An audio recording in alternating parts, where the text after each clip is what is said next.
The Gator Television Network presents Florida football, featuring the Gators of the University of Florida against the Scarlet Knights of Rutgers University.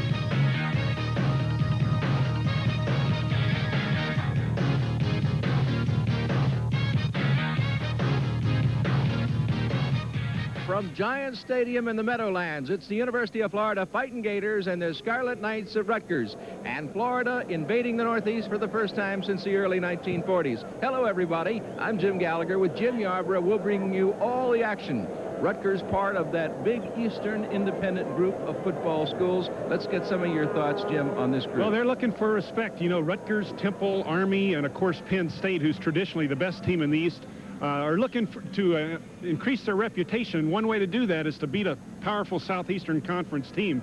It's nice that the kids can play these interregional matchups.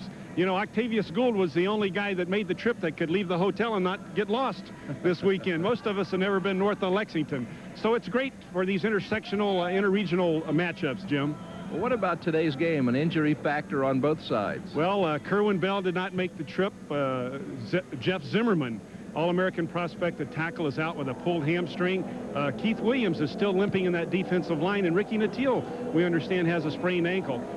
Conversely, for Rutgers, they lost Joe Gagliardi, the quarterback that made that big comeback at Florida Field in the second half last year. He was a fifth-year senior. His career's over. He had a shoulder separation at Penn State last week, and they're starting Scott Ernie, and we're going to learn about Ernie this afternoon.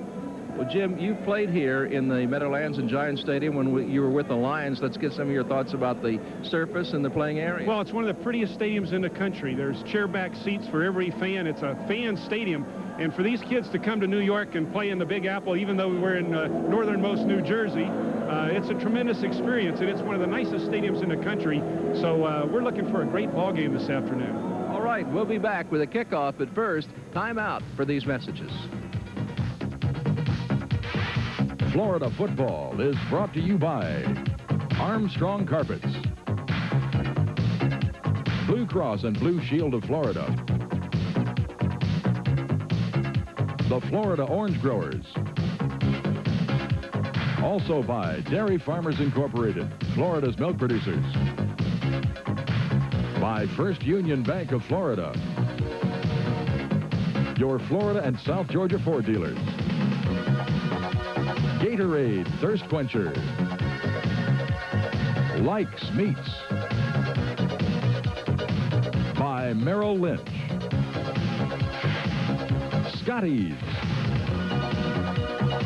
and by Sonny's Real Pit Barbecue.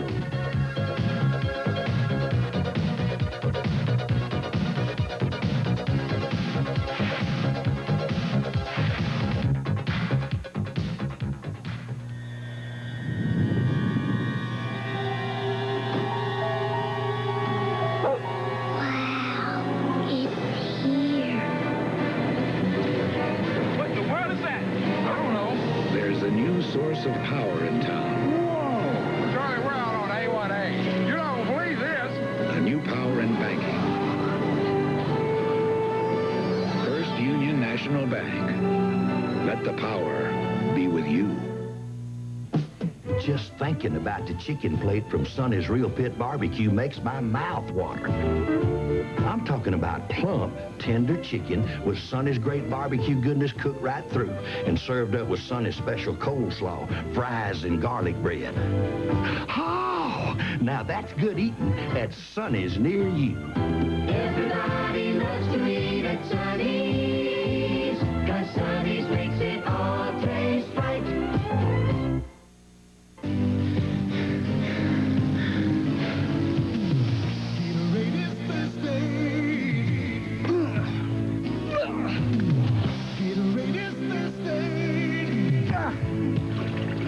Nothing cuts through thirst like Gatorade Thirst Quencher. It quenches the thirst in your throat while it helps put back the potassium, fluids, and minerals your body sweats away. Gatorade is thirsty.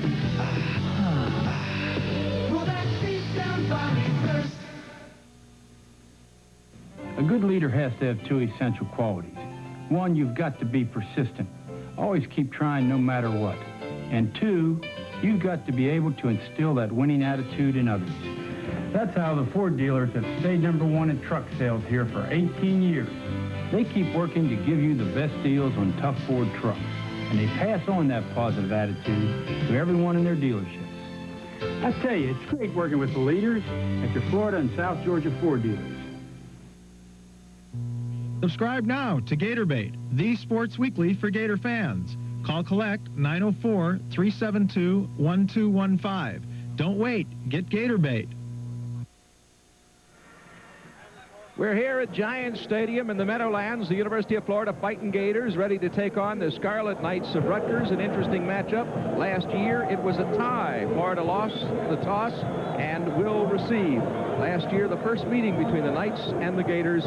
And as we said, that was a long afternoon for the University of Florida. Big comeback by the Scarlet Knights last year, down 28-7. They came back and actually had a great chance to win that football game. Incomplete pass in the final minute and a fumble preventing them from kicking the field goal. So the Gators are looking to control that football this afternoon from the first whistle. Well, as we come in today, the Scarlet Knights of Rutgers are 3-1-1, and the Gators of Florida are 2-4. The loss on the record coming to the Nittany Lions of Penn State, one of the top 5 teams in the country, or top 6 teams in the country, depending on which poll you read. But anyway, it was a big loss for them because they lost by close to 30 points. Yeah, and they were undefeated, 3-0-1, going up into Happy Valley, they call it, up in Pennsylvania to play Penn State. And they came away with the defeat and kind of took the wind out of their sails a little bit, but they had the week off to regroup and get themselves ready to play the University of Florida this afternoon. Well, they're getting ready to kick off in just a moment, and the kickoff man is Doug Giesler, a sophomore from Barrington, Illinois, at 5'10", 170 pounds, number 4. And you can see him right now putting the ball down at the 35-yard line and ready to get booed away. I tell you, you don't want to sit in the shade this afternoon. It's about 20 degrees cooler when you're out of that sunshine.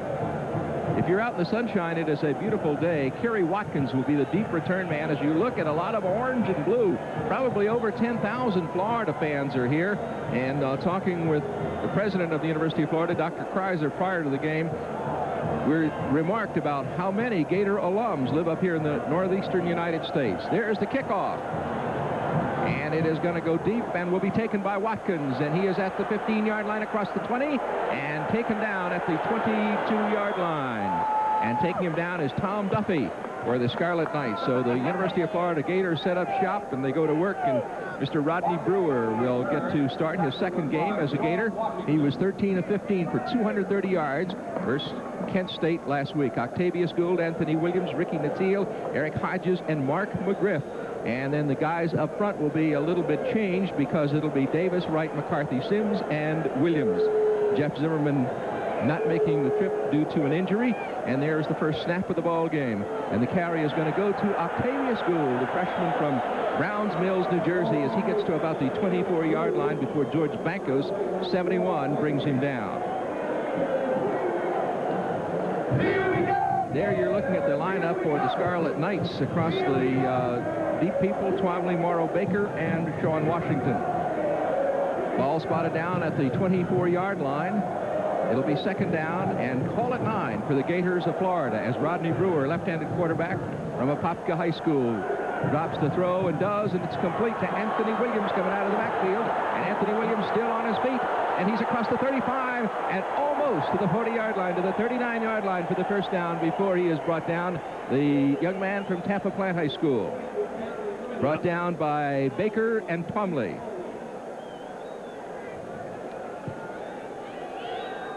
Fake that play action to Gould.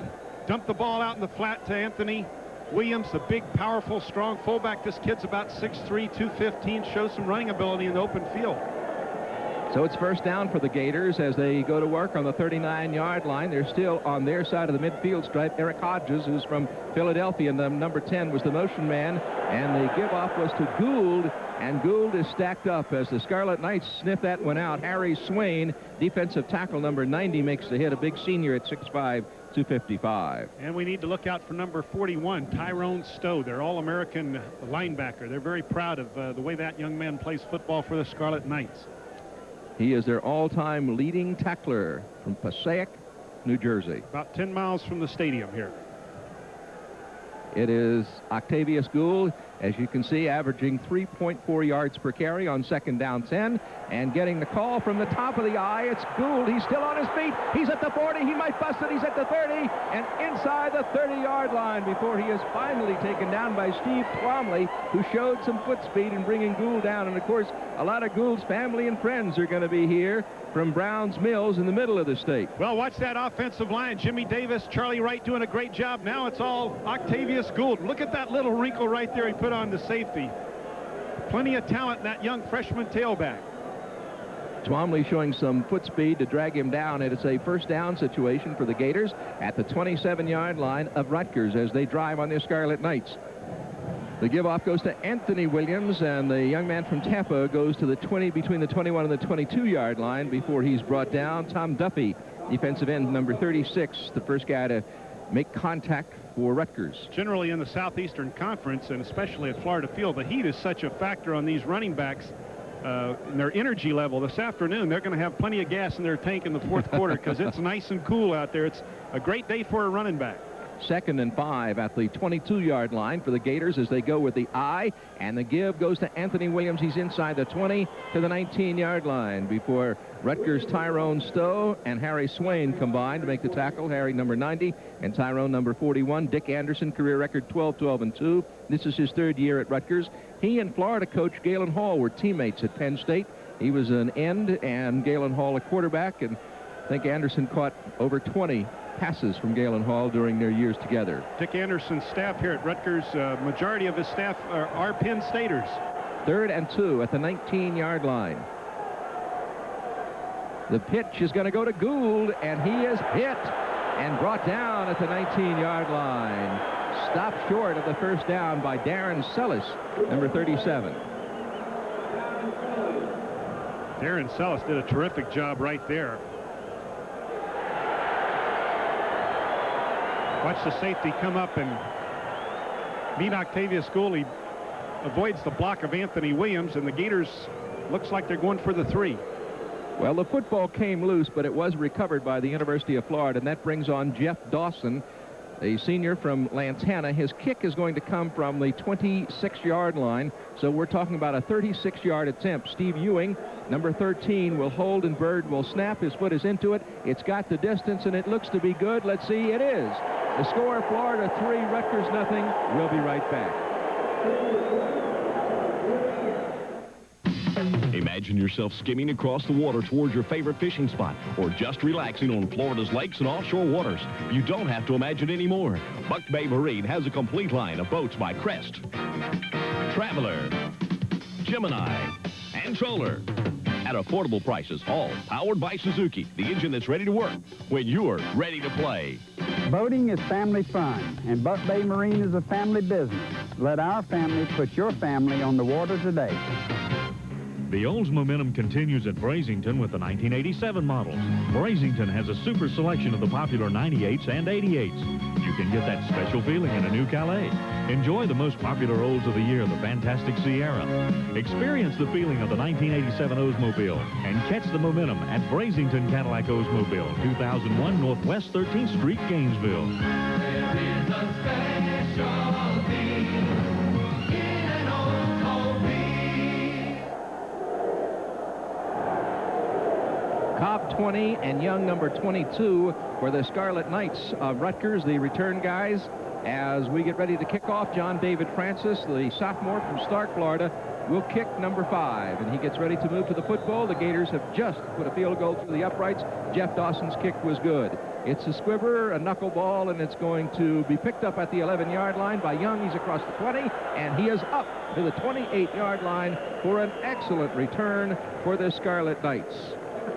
So Eric Young makes the return, and Ferguson hits him and brings him down along with James Massey for the University of Florida. And we see Scott Ernie with his offensive support cast right there. Jim Gallagher. Ernie, this is his first start. He's a young sophomore for the Scarlet Knights. As we look at the offensive starters for the Knights, and moving to the football right now is their quarterback Scott Ernie. Mike Dillon, the center, is up over the ball. The tight end Campbell is to the left side, number 89. And the give-off is going to go to number 48, Curtis Stevens, and Stevens hits to about the 32 before he's brought down by big Rondi Weston, number 68.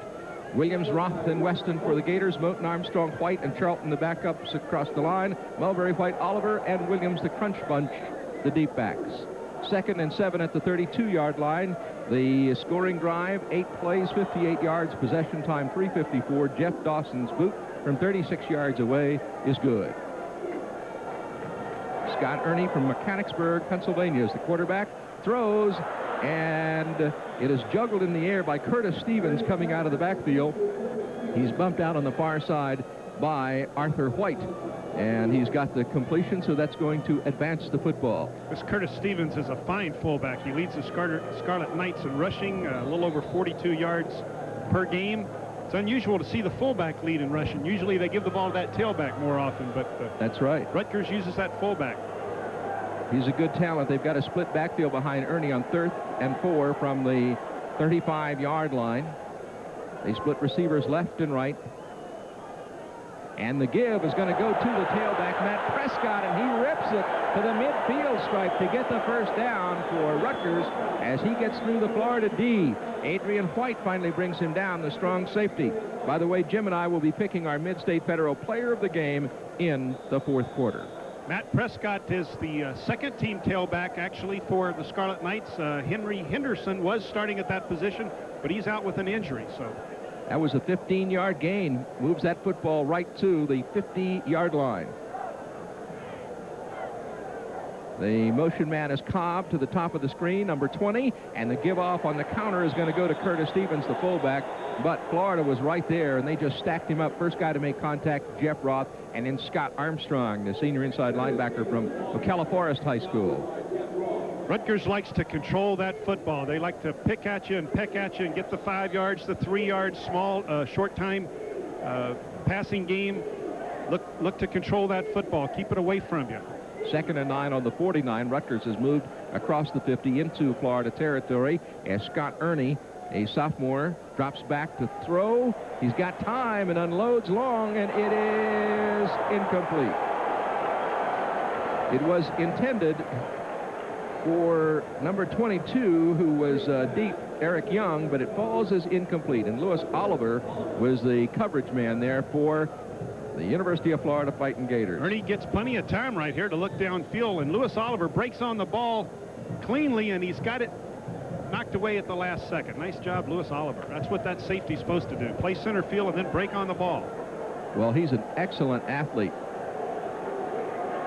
3rd and 9 at the 49-yard line. 4 down linemen for Florida, so they're in the nickel. The give-off is to Curtis Stevens, and Stevens gets it to the 45-yard line before Arthur White, the inside linebacker, the junior from Cross Group, makes the hit. That brings up 4th down. That means that the Knights are going to have to kick away, and Matt O'Connell from Bethesda, Maryland, who is averaging over 42 yards per punt, will be the kicker.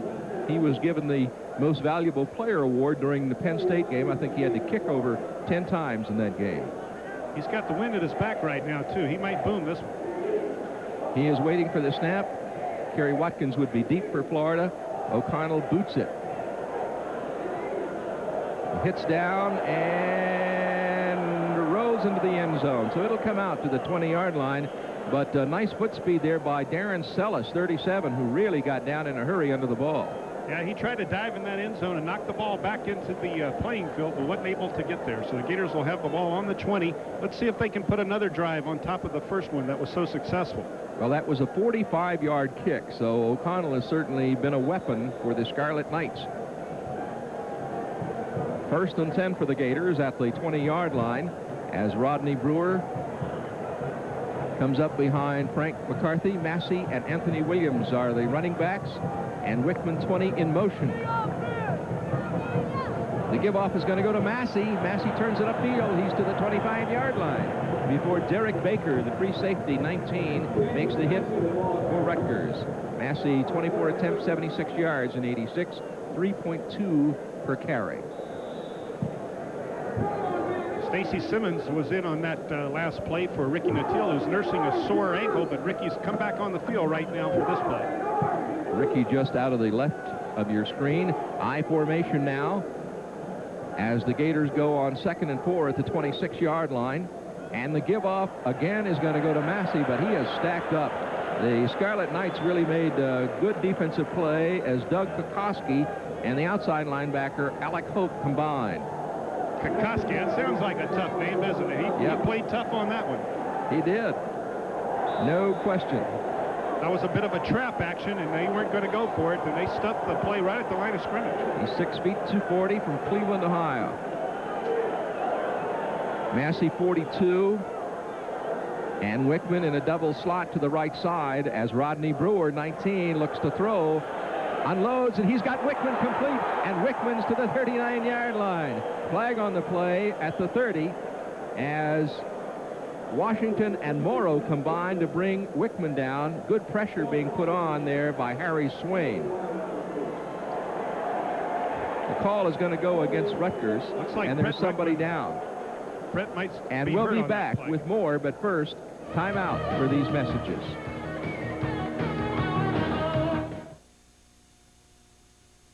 Mornings around here are like fire drills. Those are my 3 alarms. Currently, they are breaking the Olympic record for speed eating. And that's why I fill their plates with family favorite ham, sausage, and bacon from Likes. This is old-fashioned goodness, because today, my firemen need it more than ever. They may not be eating slower, but they're eating better. Family favorites from Likes. Old-fashioned goodness is better. Fred Femer's misplaced his Scotty Sure Saver catalog. Femer's frantic. He knows it's full of sure savings for the home and yard. Femer's frenzied. He knows it's filled with Scotty's guaranteed lowest prices. Femer's fuddled. He doesn't know why Fifi tossed it in the trash. With Scotty's, you're sure to save money and time. We have the most convenient locations in Gator Country, and we're open 7 days a week. Check your mail or newspaper for your Scotty's Sure Saver catalog. Save it. You'll never have to chase a bargain again. Well, we look at Rodney Brewer dropping back to throw. Brett Wickman had Lewis Morrow man for man. Morrow was trying to cover Brett, but Brett sprinted across the center of the field, caught the football, but looked like he had the wind knocked out of him there for a minute. Dr. Pete Indelicato comes across with him. Massey and Williams are the running backs. Williams the up back, and dotting the I is Massey as the give goes to James Massey, and he goes off the left side to the 43-yard line. So he picks up about 3. It was 1st and 10 off the 40. Tom Duffy, defensive end, and also Harry Swain, defensive tackle, making the contact for the Scarlet Knights. That'll bring up 2nd down and 6 on the 44-yard line with 6:43 to play in the first quarter, and Florida up by a score of 3-0. The Gators 2-4 on the year. The Scarlet Knights are 3-1-1. Nice end zone shot as we look at Massey 42 at the top of the I, and Brewer looking to throw and unloads long, looking for Eric Hodges, intercepted by Rutgers Steve Twombly, number 21. So a good defensive play by Twombly makes the intercept. The intended receiver was Eric Hodges. Twombly's a 5'11", 180-pounder from Trenton, New Jersey. Now Rodney gets a little greedy right here, trying to go deep for Hodges, and Twombly just makes an outstanding play. The ball was underthrown a bit. Mark McGriff, the tight end, was wide open in the flat, but Rodney didn't take the chance to dump to him and was going for the home run. Well, that gives the Scarlet Knights the football at the 20. It'll be 1st and 10. Scott Ernie at the quarterback position, a lone setback, and a slot off to the right side. The give-off is going to go to Curtis Stevens, the lone setback. He turns upfield for about 3 to the 23-yard line before Florida's Clifford Charlton and Adrian White combine on him. Stevens is a senior from Somerdale, New Jersey. Henry Brown still playing with a broken finger out there as a down lineman, number 99, Big Henry from Fort Myers, Florida. A lot of Gators playing with injuries, and injuries have certainly been a problem. Ernie at the quarterback spot on 2nd and 7 from the 23, and his give-off goes to Matt Prescott. Fumble. And Prescott fumbles the football as he is hit. Let's see who recovers when they unpile. Rutgers recovers. Scott Armstrong made the hit, number 57. Let's see who's going to strip. Scott Armstrong's going to make the... No, it was Henry Brown, I think, that knocked that ball loose, but Rutgers still comes up with it. There's Henry diving for the ball as well after he knocked it loose. As we look at Galen Hall, and a lot of Gators. 3rd and 7 at the 23-yard line. Ernie to throw, and let's go long, too far. It was intended for Roy Hoover, 34, and the coverage man was Lewis Oliver for Florida. So that brings up 4th down, 7, punting situation at the 23 for the Knights, and once again we look at Matt O'Connell. Nice job by the Gator defense. That University of Florida offense should get excellent field position right now as Kerry Watkins is deep in center field to receive. O'Connell standing at the 5. The line of scrimmage is the 23. Waiting on that deep snap. It's a cool northern fall day as Watkins takes it at the 33, moves to the 35, upfield at the 40, the 45, and taken out of bounds in front of the Rutgers bench at the 47-yard line. So the Rutgers special teams get down and do a good job. Sean Washington, number 3, makes contact first. Well, the Gators are going to get good field position. Kerry Watkins returns just inside the Gator 48-yard line right now. Good field position for Rodney Brewer and his teammates. Steve Stipe doing a nice job blocking on that punt return. 1st and 10 at the 48-yard line for the Gators as Rodney Brewer goes with the eye and puts Ricky Nattiel in motion, 89. And the pitch is going to come to Gould. Gould trying to turn it outside, but the Knights take him down behind the line of scrimmage at the 45. Octavius Gould carrying the football, and Lewis Morrow, Tom Duffy bring him down as they make penetration for the Scarlet Knights. Well, Lewis Morrow, the safety, has to come up and contain on that play, and he does. He comes up and knocks Anthony Williams. Watch, or is that Ferguson? Ferguson, the fullback.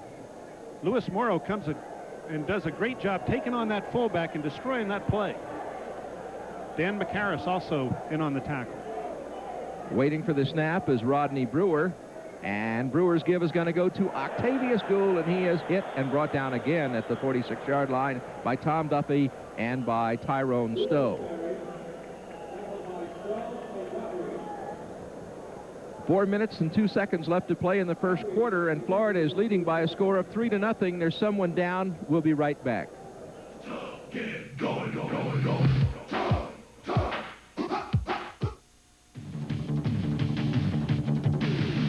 Milk's got the kick that gives you more. Health kick.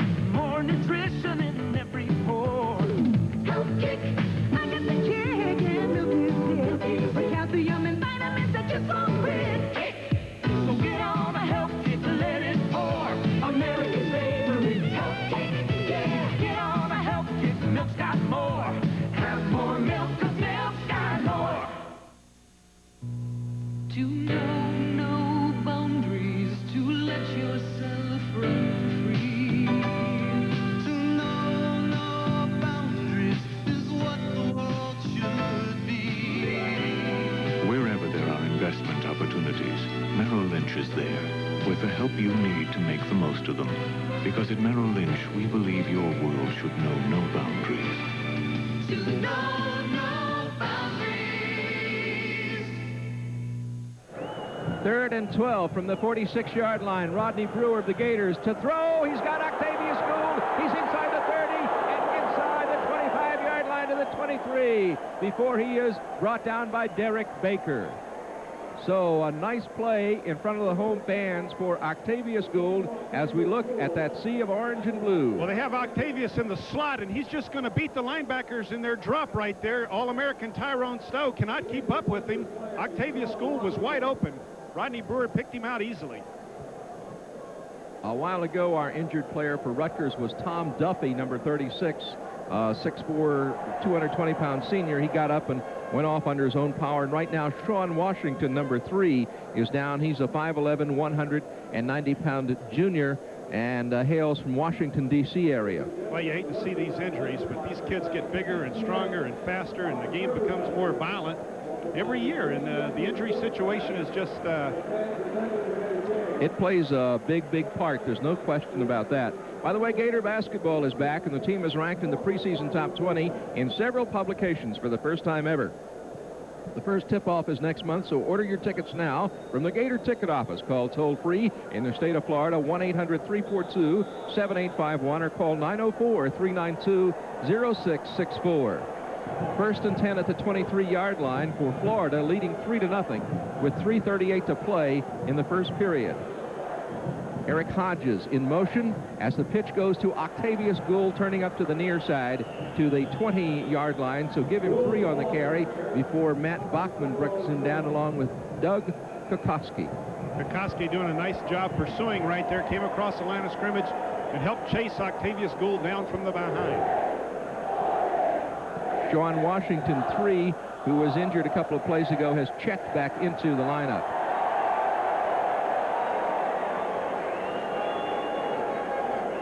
Rodney is 3 for 4 for 61 yards this afternoon as the Gators are working off the 20-yard line, and Rodney Brewer to throw.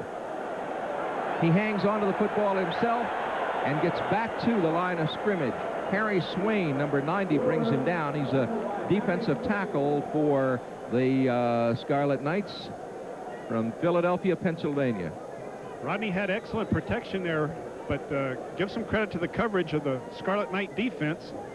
No one was open, so he wisely ate the football. I think once you get burned on an interception, especially a young quarterback or a quarterback that doesn't have that much experience, he's going to be a little bit more cautious the next time he puts the ball in the air, and I think you saw that cautiousness right there. Rutgers deep backs have done a very good job in covering Florida's receivers. 3rd and 10 off the 23 as Rodney's being chased and hangs onto it himself and turns upfield and goes down at about the 17-yard line. Tyrone Stowe, the inside linebacker we talked about earlier, is the guy that brought him down. We get the word now that Tom Duffy has a bruised elbow and will return. Stowe on the blitz up the middle, but watch the speed. He's going to chase Rodney Brewer. Look at Stowe pursue Rodney Brewer, and he's finally going to make the tackle near the sideline. Nice job, Tyrone Stowe. Nice field goal attempt by Jeff Dawson from the 23, a 33-yard attempt, and it is good. And so the Gators now lead by a score of 6-0 with 1:32 to play in the first quarter. As Dawson, the senior broadcast production major from Lantana, Florida, comes across field. Steve Ewing, the holder, and Walter Bird, the snapper. Well, Rutgers playing tough, but the Gators seem to be able to move the ball consistently, at least between the 30-yard lines, taking advantage of the leg of Jeff Dawson to put 6 points on the board. They'd rather get touchdowns, but those field goals will add up in a 4-quarter ball game, that's for sure. Well, Jeff has been very, very consistent with his toe, and this is senior year. As we get ready to watch the kickoff, some of the Rutgers people said that they're certainly glad that Florida brought so many fans with them today. I know the retailers are glad. A lot of credit cards coming to northern New Jersey and New York City across the Hudson River. The Gator fans were hard to miss in their orange jackets going through Manhattan yesterday. And, of course, everything is orange and blue up here. Of course, it is coincidental that those are the Met colors. But 7 plays, 36 yards, possession 319. Jeff Dawson's 33-yard field goal does the job. Yeah, I think there might be some stiff necks with some of those young players, too, looking up at those tall buildings. Even Rondi Weston was impressed, and he's pretty big. It's going to go deep, and Young will take it at the 3. He's at the 5, the 10, the 15, across the 20, and up across the 25 to the 27-yard line before he is brought down by Tyrone McQueen and by Eric Young, the ball carrier. So the carry to the 27-yard line. It'll be first down and 10 now for the Scarlet Knights. And we have another injury, Jim Gallagher. These kids are really hitting out there this afternoon. I mean, they hit every Saturday, but it seems to be a lot more injuries this afternoon. Well, it's one of the Rutgers players. Number 70. Number 70. Getz.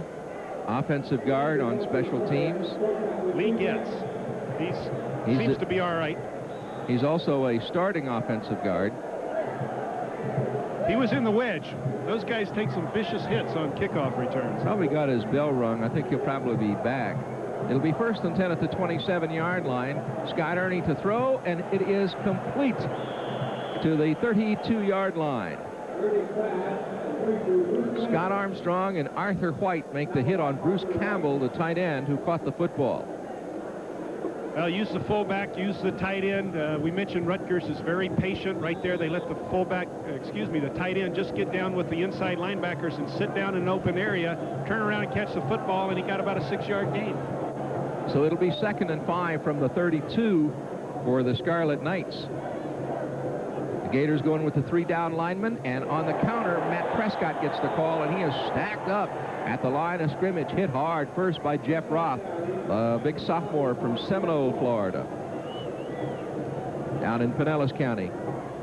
Jeff Roth throws the blocking attempt by the center away so rapidly right there. He's in the backfield before the back even approaches the line of scrimmage. Jeff Roth using his quickness to make that hit in the backfield. 6'4", 252. 3rd and 6 from the 31-yard line. A split backfield behind Scott Ernie, and he is looking to throw and does, and it is complete to number 22 out in the flat, Eric Young, right in front of the Rutgers bench. Eric Young, the leading receiver for the Scarlet Knights with 17 receptions coming into this ball game, runs a simple out route along the sideline. Kerry Watkins knocking him out, but not before he got the first down. At the 40-yard line. And the Knights splitting receivers left and right. They go with the I formation. As Scott Ernie looks at the Gator D. And the give-off is going to go to the tailback, Prescott. He rips it up the middle to across the 45-yard line before Rondi Weston, the sophomore right tackle from Belglade, makes the tackle at the 47.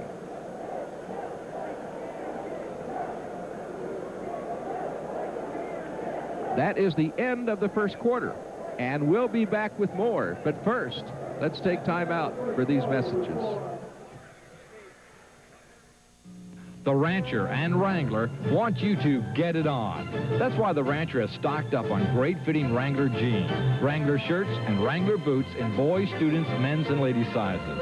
The Rancher has Wrangler boots in a large array of colors and designs. Those great-fitting Wrangler jeans, and the Rancher does have your size. And, of course, long and short-sleeve Wrangler shirts. So get the great fit of Wrangler on today at a price you'll love. At the Rancher, 4821 Northwest 6th Street in Gainesville. Whether you're following the Gators or just spending a weekend at the lake, you can't beat the comfort of a motorhome. And now Showcase Travel Center is your motorhome headquarters in Gainesville. Showcase features the top of the line in motorhomes, including LaSalle, Titan, and many more. All built by Champion, a name you know and trust. A Showcase motorhome is the perfect way to enjoy the convenience, independence, and mobility only motorhome living can offer. Showcase Travel Center, where 6th and 13th Street meet in Gainesville. The new white Ford in Chiefland appreciates your business, and to show it, we're offering this area's lowest prices and best selection of 1986 Fords and Mercurys. We promise you the best value for your hard-earned dollar in new and used car and truck sales, and prompt, dependable service, and always top dollar for your trade-in. Come in and ask about our great Gator ticket giveaway. No purchase necessary. The new white Ford in Chiefland. We want your business, and we're going to earn it.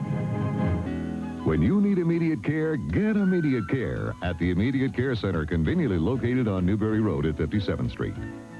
The doctors and nurses there will take care of you fast and send you on your way for less money than you might expect. The Immediate Care Center accepts major credit cards, too. The Immediate Care Center is open every day, 8 to 8, Newberry Road at 57th. And it's a service of North Florida Regional Medical Center. When you need immediate care, get it at the Immediate Care Center. Back as we look at a pretty Gator fan in the stands, and there are probably 10,000 of them that have made the trek northward or live in this area and have come out for the game today. An excellent representation for the University of Florida in the northeastern United States. 2nd down and 3 from the 47-yard line for the Knights as they drive on the Gators. The wide side for them would be to the left, and they put the tight end, Bruce Campbell, to the left side. A lone setback, and they're working off this slot, and the give is going to go to the fullback, and he hits it right up the middle. That is Dan Lipset, stacked up by Florida, so they were able to diagnose that. Arthur White, inside linebacker for the Gators, is the first guy to make the tackle for the orange and blue. Rutgers not a strong running team. They're getting about 200 yards a game out of their passing ball game, and they usually run for around 100 yards, so they're not real strong on the ground with the running attack. Big Clifford Charlton there, 3rd and 3 at the 47-yard line for the Scarlet Knights, and somebody jumped. Well, it looked like Bruce Campbell, 89, came off on the left side at the tight end spot. I won't give you a social security number, but I think he's definitely the guilty party. He was about 20 yards in the secondary when they finally caught him and told him to come back. Galen Hall, and he's enjoyed this trip back up to the northeastern United States. He was a star quarterback at Penn State. Had a great career there. Went to 3 bowl games. Dick Anderson, he and Galen teammates at Penn State in 1961. 3rd and 8 on the 42-yard line now. Florida with the 4 down linemen, so they're in the nickel as Ernie waits for their snap. Drops the throw, and it is complete to the tight end, Campbell, but he is down at the 47-yard line. Bruce Campbell, the junior at 6'4" and 225, makes the catch. Nice job, nice hands. Anytime you go down on that knee in college football, it's an immediate whistle. He wasn't tackled, but his knee did go down. Watch Campbell in the center of your screen. Good protection up front. Matt Prescott doing a nice job picking up the blitz. Big Campbell, the receiver, picks up the first down. He thought he was playing for the Giants for a moment, hop back up. 1st and 10 at the 47, as Scott Ernie looks to unload and goes long, and it is incomplete.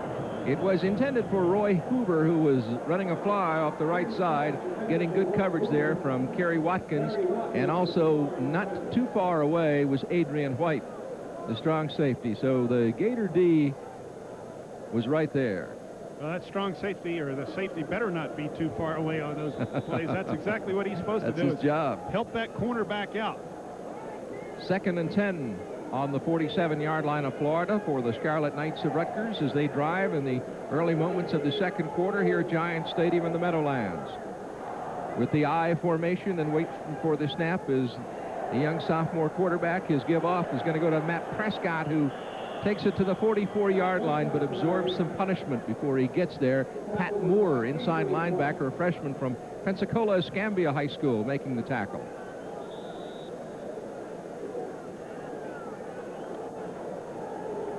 So with the line of scrimmage, the 44, it's 3rd and 7, 13 minutes and 15 seconds to play in the first half. And the Knights will probably put the ball in the air on this play. Let's see if the Gators come with a blitz or drop back in coverage. Ernie's 4 for 7, 28 yards, and he does drop the throw. And he's got his man, Eric Young. It is complete to the 34-yard line for the first down. Combining to make the tackle, Ricky Mulberry and Dwayne Glover. That's a little bit of a drag route. The Gators rush 4 men. They wait for Eric Young to drag across the middle. Let those linebackers drop back, and then here he comes dragging across the middle underneath those linebackers, and then uses his speed and running ability to pick up the first down. Eric Young, the leading receiver for the Scarlet Knights. Line of scrimmage is the 34-yard line as Campbell, 89, makes the move from right to left at the tight end spot.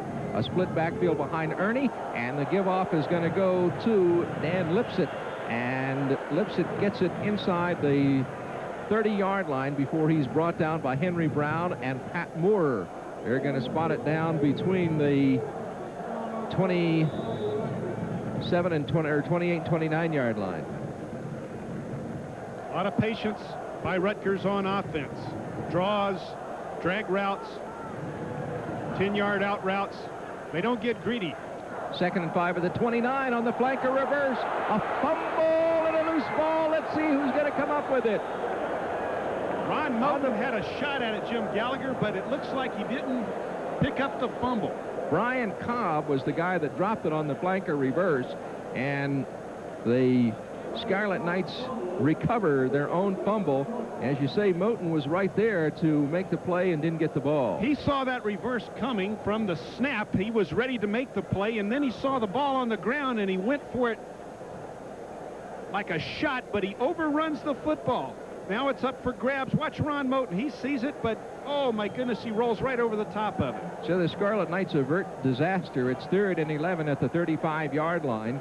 They go with a slot to the right side, a lone setback, and here's Ernie to throw, and does, and it is incomplete. It was intended deep for Matt Prescott out of the backfield, and Lewis Oliver was the coverage man, and Lewis really unloaded on him. Yeah, Prescott had passed by the linebackers. The ball hung up a little bit too long, and Lewis Oliver was waiting to make the hit. Fake punt. Fake punt.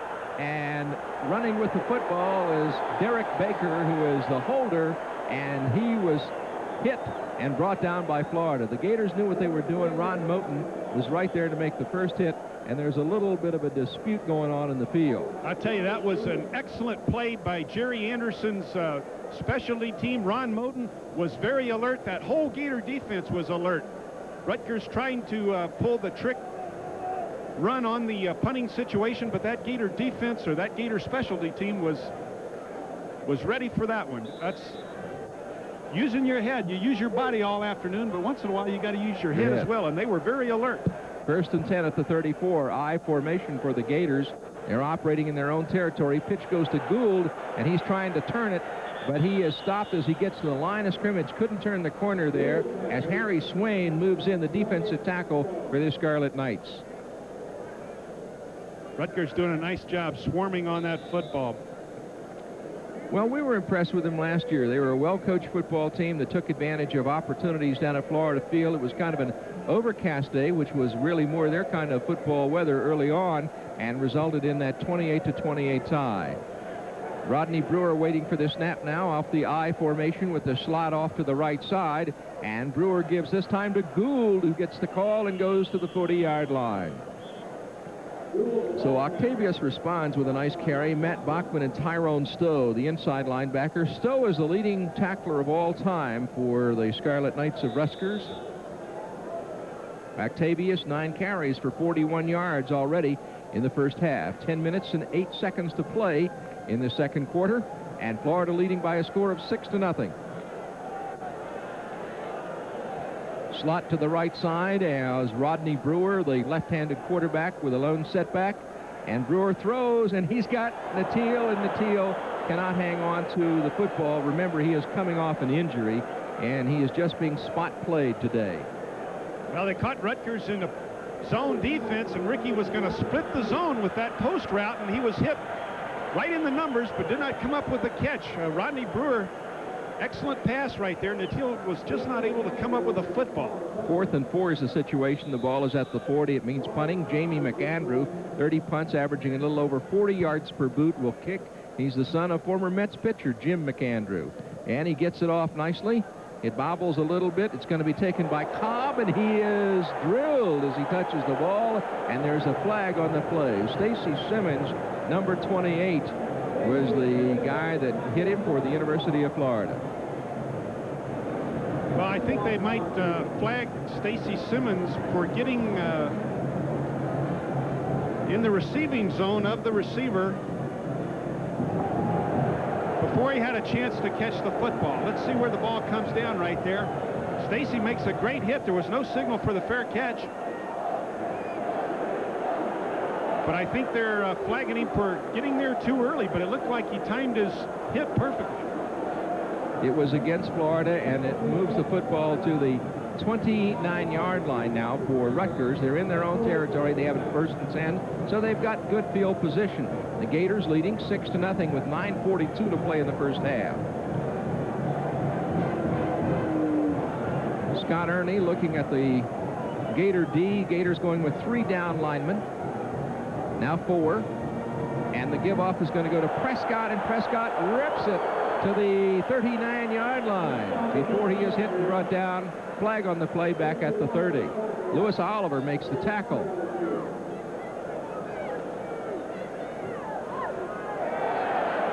It is against the Gators. They'll probably decline that one since he picked up close to 8 or 9 yards. Matt Prescott doing a nice job on the run here, the trap action, freeing him at the line of scrimmage. He's in the secondary like a flash. Finally, Lewis Oliver making the hit, but not before he approached the first down marker. There's an official timeout now. Don't get mad, Gators. Get even. Dick Anderson, we might mention, the Rutgers coach. The name Dick Anderson probably very familiar to a lot of Florida football fans who remember a great defensive back who later served in the state legislature and has been a very successful businessman, but they are not one and the same. This is Rutgers Dick Anderson, I guess we should call him. It's a first down for the Scarlet Knights and 10 at the 39-yard line. As their center, Dillon is up over the football. Slot to the left side with receivers left and right, and a lone setback, and getting the call on the carry is the fullback, Curtis Stevens, and Stevens gets good yardage for the Knights as he moves it up to about the 40. Let's see where they're going to spot it down. They're going to spot it down at the 47-yard line. Henry Brown makes the tackle. Stevens, a very impressive senior, 6'2", 200 pounds. Got outside. Anytime those running backs get outside, they're exceptionally dangerous. 2nd and 2 at the 47-yard line. I formation now for the Scarlet Knights. Mike Body, 31, checks in. He dots the I and carries the football off the left side, and he's got the first down for Rutgers. Body, a sophomore at 6 feet and 200 pounds. Middle of the Florida forward wall takes him down. And the Scarlet Knights have got a drive going here as they pick up another first down. 8:28 to play in the first half. Florida with 2 field goals, 36 and 33 yards by Jeff Dawson, leads Rutgers. Last year they played to a 28-28 tie at Florida Field. Gators with the 3 down linemen. Linebackers into gaps, and the give-off goes to Curtis Stevens. They stack him up right at the line of scrimmage. Jeff Roth, the first guy to tackle him for Florida. The winning attitude starts with individual performance combined with a strong team morale. Mid-State Federal Savings and Loan admires this spirit and is proud to be the exclusive sponsor of the Most Valuable Player of the Game award, which will be announced at the conclusion of today's game. Mid-State Federal is Florida's full-service financial center. 2nd down and 10 on the 50-yard line now for Rutgers, as the Florida D digs in, and Rutgers trying to keep their drive going. Ernie throws. It is complete to Brian Cobb, who is drilled after a 2-yard gain to about the 48 by Ron Moten. Again, the Scarlet Knights trying to sneak a receiver across that middle. Cobb that time getting hit rather severely, I would say, by Ron Moten. Ron doing a nice job. Boy, he licks his chops when he sees those receivers coming at him full speed. 3rd down and 8 on the 48. Rutgers is 4 for 7 in 3rd down conversion. Cobb doing a nice job just to hold on to that football. Caught 2 touchdown passes thus far this year. Slot offense to the right side as Ernie goes to throw. He's under some pressure. Florida takes him down behind the line of scrimmage. It is Jason Lambert, the freshman outside linebacker from Jacksonville Terry Parker High School, who takes him down and gets the sack. Jason Lambert, a very impressive outside linebacker, 6'4", 229. He's done a terrific job for the Gators all year long. Watch big Jason come in right here, making the hit on Ernie. A sack. 4th and 4 at the, or 4th and 14 at the 46-yard line as O'Connell kicks, and does he sail one? Kerry Watkins watches it go out of bounds at the 14-yard line, so no return on that, and Florida takes over the football. So you can see why O'Connell might have got a Most Valuable Player award after the Penn State game. 10 punts, I think, against Penn State, averaged over 42 yards. This time he pins the Gators inside their own 15-yard line. He's done his job. 6 minutes and 16 seconds to play in the first half. Florida leading by a score of 6-0. They have just taken over the football, and here they come as Rodney Brewer, who has gone all the way at the quarterback spot, goes with the I formation. He gives off to Gould, and Gould at the 15-yard line. Short gain on the play, and brought down first by Alec Hoke, outside linebacker, who is from Princeton, New Jersey, a senior at 6'2" and 235. Cedric Smith now in at fullback for the Gators.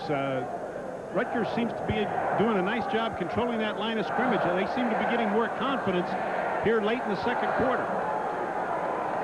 2nd down and 8 on the 16-yard line, with receivers left and right now for the Gators. The I formation as Brewer throws, hits his tight end, Rodney Jones, the sophomore from Tampa Plant, incomplete. Now the Gator tight ends again having problems holding on to that football. You have to use your tight end if your offense is going to be effective. You can't depend on your fullback exclusively to catch those short possession receptions. You have to have a tight end that can catch the ball for you consistently.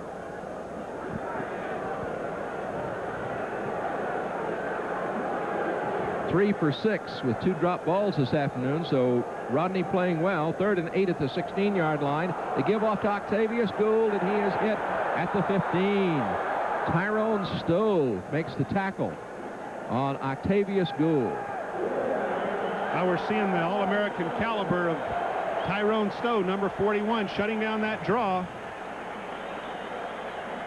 And that brings on the punting unit, 4th and 8 from the 16, the official situation, and Jamie McAndrew from Parker, Colorado, has had 1 kick this afternoon for 36 yards, waits for the snap. 10 men at the line of scrimmage. Looks like they're going for the block. No, they're going to drop back. And he sails one, comes down at the midfield stripe, and is taken there by Brian Cobb, and Cobb run out of bounds in front of his own bench, but not before he gives the Knights good field position, and they're just outside the 40-yard line of Florida. And it was Todd Gatlin making the hit. Now this is the best opportunity of the afternoon for the Rutgers Scarlet Knight offense. Across the 50-yard line, great field position. Their defense has been playing well, and they've moved the ball rather consistently on offense. They just haven't been able to get in that end zone. 1st and 10 at the 44-yard line now for the Knights. And Scott Ernie goes to work at quarterback. He's got the I formation with Stevens as the up back. And the pitch is going to go to the trailing back. Matt Prescott comes to the near side, but he's swarmed under by the Gator D. They really diagnosed that one. Scott Armstrong was the first guy to say hello. Scott Armstrong did make the tackle, but Ron Moten made that play possible. He got outside leverage on the blocking back, made the running back turn inside where the linebacker, Scott Armstrong, could make the tackle. That's how your defense is supposed to work. You'll see your inside linebackers leading in tackles, mainly because the outside linebackers are turning everybody to the inside. 2nd and 8 at the 42-yard line. Split backfield behind Scott Ernie. He throws, and it is complete to Matt Prescott, the fullback, but he is stacked up as he catches the football. Pat Moorer, the inside linebacker, makes the tackle for the Gators. Kerry Watkins also in on the hit. Pat Moorer continues to impress. Outstanding young linebacker, freshman from Pensacola, Scambia. Well, there's 2 guys from Pensacola combining as Kerry Watkins went to Pensacola Woodham. 3rd and 4. At the 38-yard line for the Scarlet Knights of Rutgers. And Scott Ernie looking at the Florida D. Florida with the 4 down linemen. And the give-off is on the counter is going to go to Curtis Stevens. He gets to the 35-yard line before he's brought down, but there was a flag on the play. Pat Moorer and Scott Armstrong make the tackle for the Gators. I think the call is going to go against the Scarlet Knights. It is for holding, and so that's going to pin them back. Watch Pat Pinner break loose on the inside. There's big Pat right there, and I think he's going to get... Well, you don't see the holding indicated right there, but it was called. He was trapped. Albert the Alligator made the trip all the way up here. This is chilly for Albert, though. It's chilly for Jim and Jim.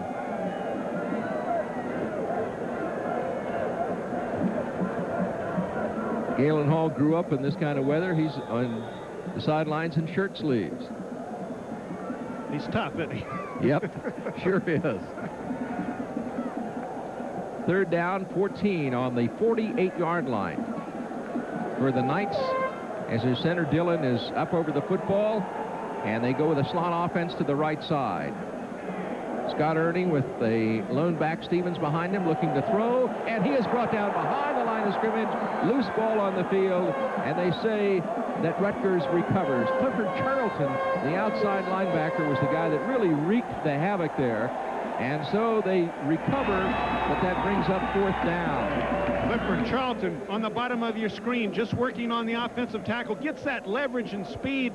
The tackle was standing too tall right there. Clifford Charlton got underneath him and continued to press toward that quarterback till he came up with a sack.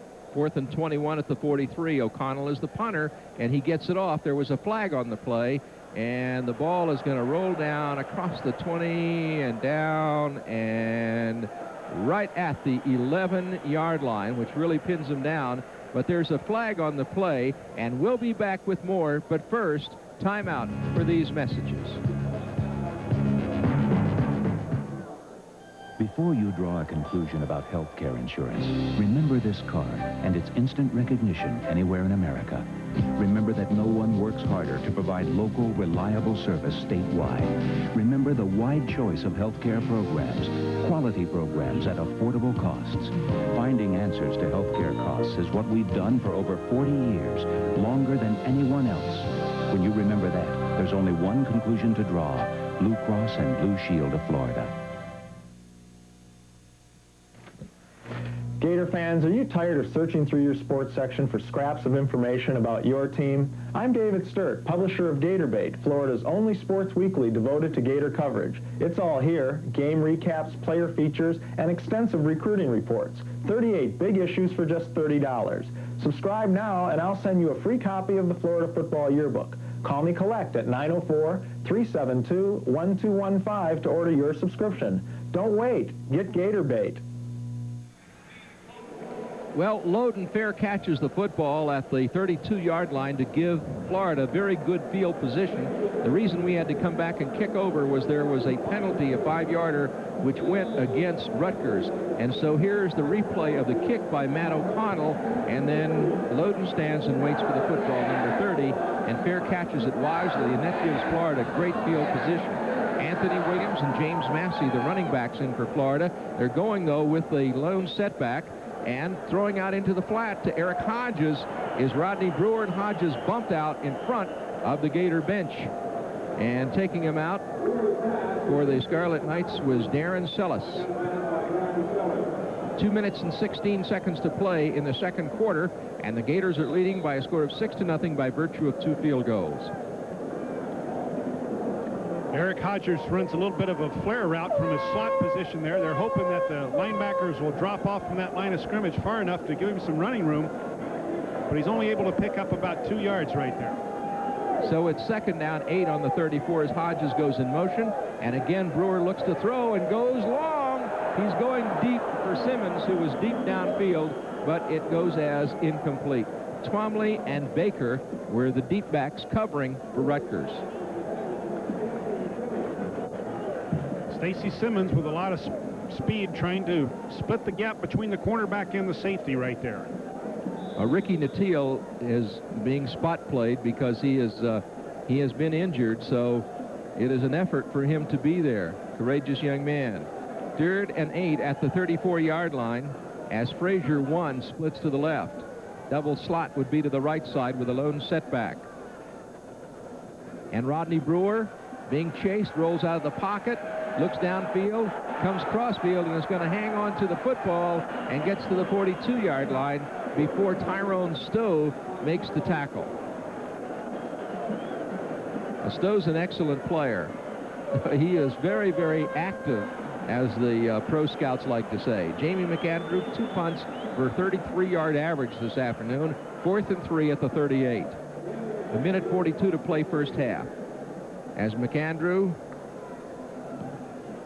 gets it off, it's a little bit wobbly, and it's going to hit down, and it will take a Rutgers bounce back to the 40-yard line, where it'll be 1st and 10 for the Scarlet Knights. So once again, they wind up with good field position on that kick. Rutgers doing a nice job defensing the Gators. The Gator offense cannot move consistently in this first half, and Rutgers is staying in this ball game. 6-0 University of Florida lead. 1:29 to play as we look at Galen Hall. In his 3rd year as head coach at Florida, 19-5-1. Winning percentage of 78%. And Ernley goes long, and it is incomplete. It was intended for Brian Cobb, who was running a fly pattern deep off the right side. Clifford Charlton really putting the pressure on Ernie before he unloaded the football. Yeah, they literally almost tackled Clifford Charlton again there on his pass rush coming from the outside. He's a tough young man to stop. He's got that great ability to get underneath the offensive tackle and use the leverage to push toward the quarterback. And with that great speed, he can really push in a hurry. 2nd and 10 at the 39-yard line as Ernie looks to throw, and he's under pressure from Clifford again. Throws to Stevens on the safety valve, and they're going to pick up good yardage. And he is into Florida territory before he's brought down at the 45-yard line by Jarvis Williams, a junior right corner from Palatka. Timeout, Rutgers. It's a screen. It's a screen, actually. Ernie is going to set up. Okay, we'll be right back after this.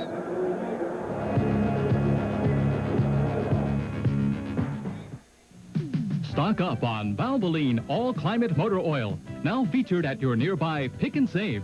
Valvoline 10W30 or 10W40 motor oil is Pick and Save priced at 78 cents a quart. Save even more when you buy a case of 12, now $9.24. Valvoline Motor Oil, featured at all 4 Pick and Save stores in Gainesville. Whatever you want, Pick and Save has it. Pick and Save has it for less. Hi, I'm Roderick Easton, owner of Roderick's Classic Clothing in the Creekside Mall. This is an exciting time of the year, and we think it's exciting at Roderick's, too. We will create excitement for you with the best selection of men and women's clothing in North Central Florida. So whether it be men's or the executive look for women, as long as the others follow, Roderick's will lead the way. Roderick's in the Creekside Mall.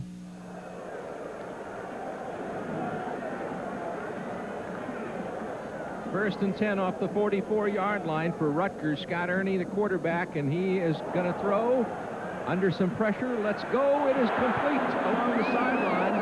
No, they say he was out of bounds when he caught the football, and Clifford Charlton was the guy putting the pressure on, and the receiver was Eric Young, number 22. So an incomplete pass as Florida gets a little bit of a break on that. Ernie was 8 for 13 before for 60 yards before that last pass. So now he is 8 for 14. Jim, it looks like at this point in time, Jeff Roth and Clifford Charlton are in strong running for our votes as the player of the game. 2nd and 10 from the 44-yard line for Rutgers, 1:06 to play first half, and the give-off is going to go to the fullback straight up the middle and gets the first down to the 32. And that's Matt Prescott carrying the ball, number 29. Matt brought down by Lewis Oliver, the 6'3", 213-pound sophomore from Belglade. On the lag draw, Rutgers doing a nice job getting the linebackers blocked. Another first and we'll down. be back with more, but first, time out for these messages. Let's face it, life does have its ups and downs. Out there in the world are all kinds of little hurts just waiting to happen. But we at the Alachua Urgent Care Center hope you can avoid every bruise, rash, sting, burn, or break. But if you don't, we're there to help.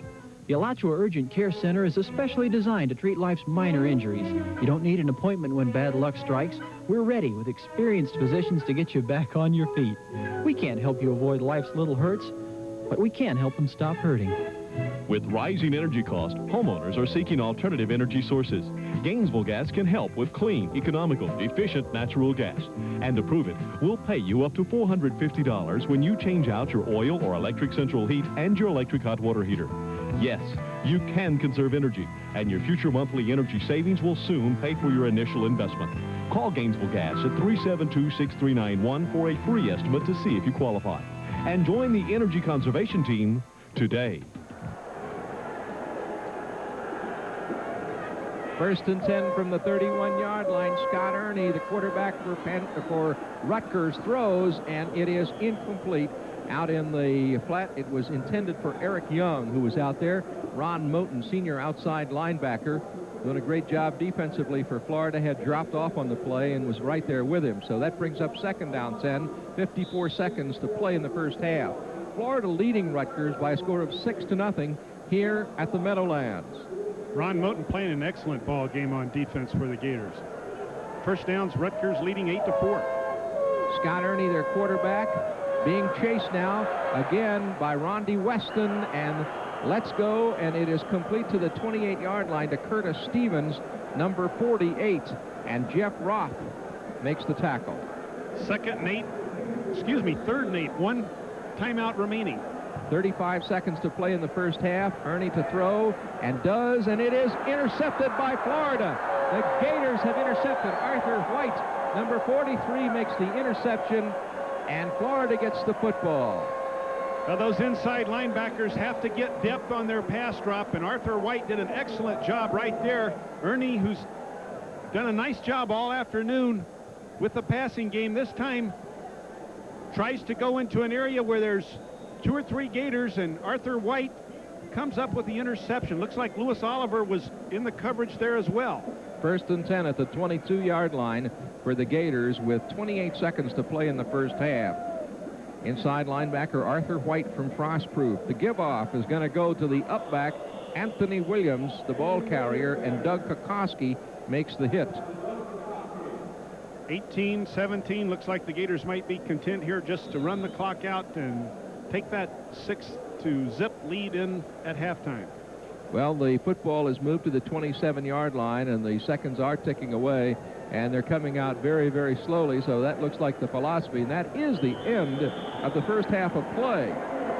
Florida leading by a score of 6-0 on 2 field goals at 36 and 33 yards by Jeff Dawson, and thus far the ball, as you say, Jim, has moved up and down the field between the 30s. It's kind of like 2 big heavyweight fighters that are punching away at each other, but nobody can seem to make a big breakthrough. Well, both teams seem to have the ability to move the ball and eventually score. We believe that will eventually happen because of the productivity we've seen thus far, but right now those defenses are keeping the folks out of the end zone. So the end of the first half, the Florida Gators leading the Scarlet Knights of Rutgers by a score of 6-0. As you look at a lot of the Gator fans who have come up here for this game today, and of course there are a lot of Gator alums in the area, as we watched Brett Wickman coming off the field, and it looked like he had his arm in a sling. That's too bad for the senior. Well, he's had a great career here. And we'll be back with a halftime, but first we're going to take time out for these messages.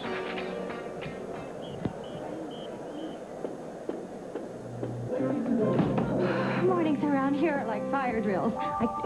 Those are my 3 alarms. Currently they are breaking the Olympic record for speed eating. And that's why I fill their plates with family favorite ham, sausage, and bacon from Likes. This is old-fashioned goodness, because today my firemen need it more than ever. They may not be eating slower, but they're eating better. Family favorites from Likes. Old-fashioned goodness is better. Earning a perfect 10 in anything is tough. But there is one carpet that earns a perfect 10. One carpet combines luxury and beauty with durability. One carpet is guaranteed against matting and crushing for 10 full years. One carpet is a perfect 10. Anything Goes Carpet by Armstrong.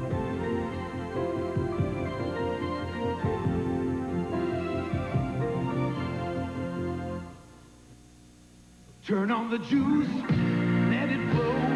Turn on the juice, let it go.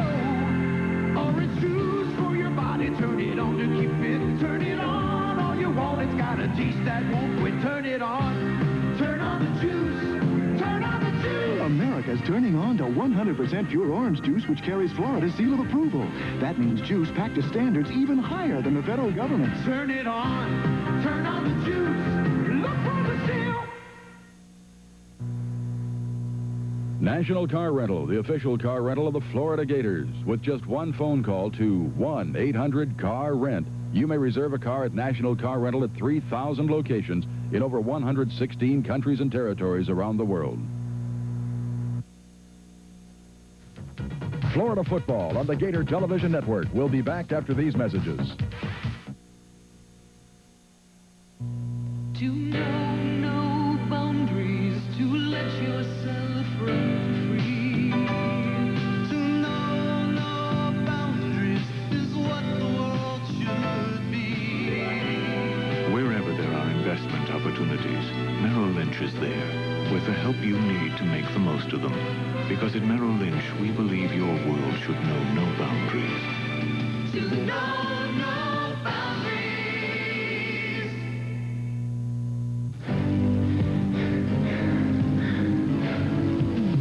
Gatorade is thirsty.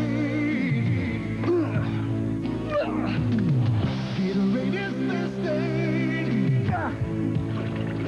Nothing cuts through thirst like Gatorade Thirst Quencher. It quenches the thirst in your throat while it helps put back the potassium, fluids, and minerals your body sweats away. Gatorade is thirsty. For that deep down body thirst. Want mouth-watering goodness? You want Sonny's Real Pit Barbecue.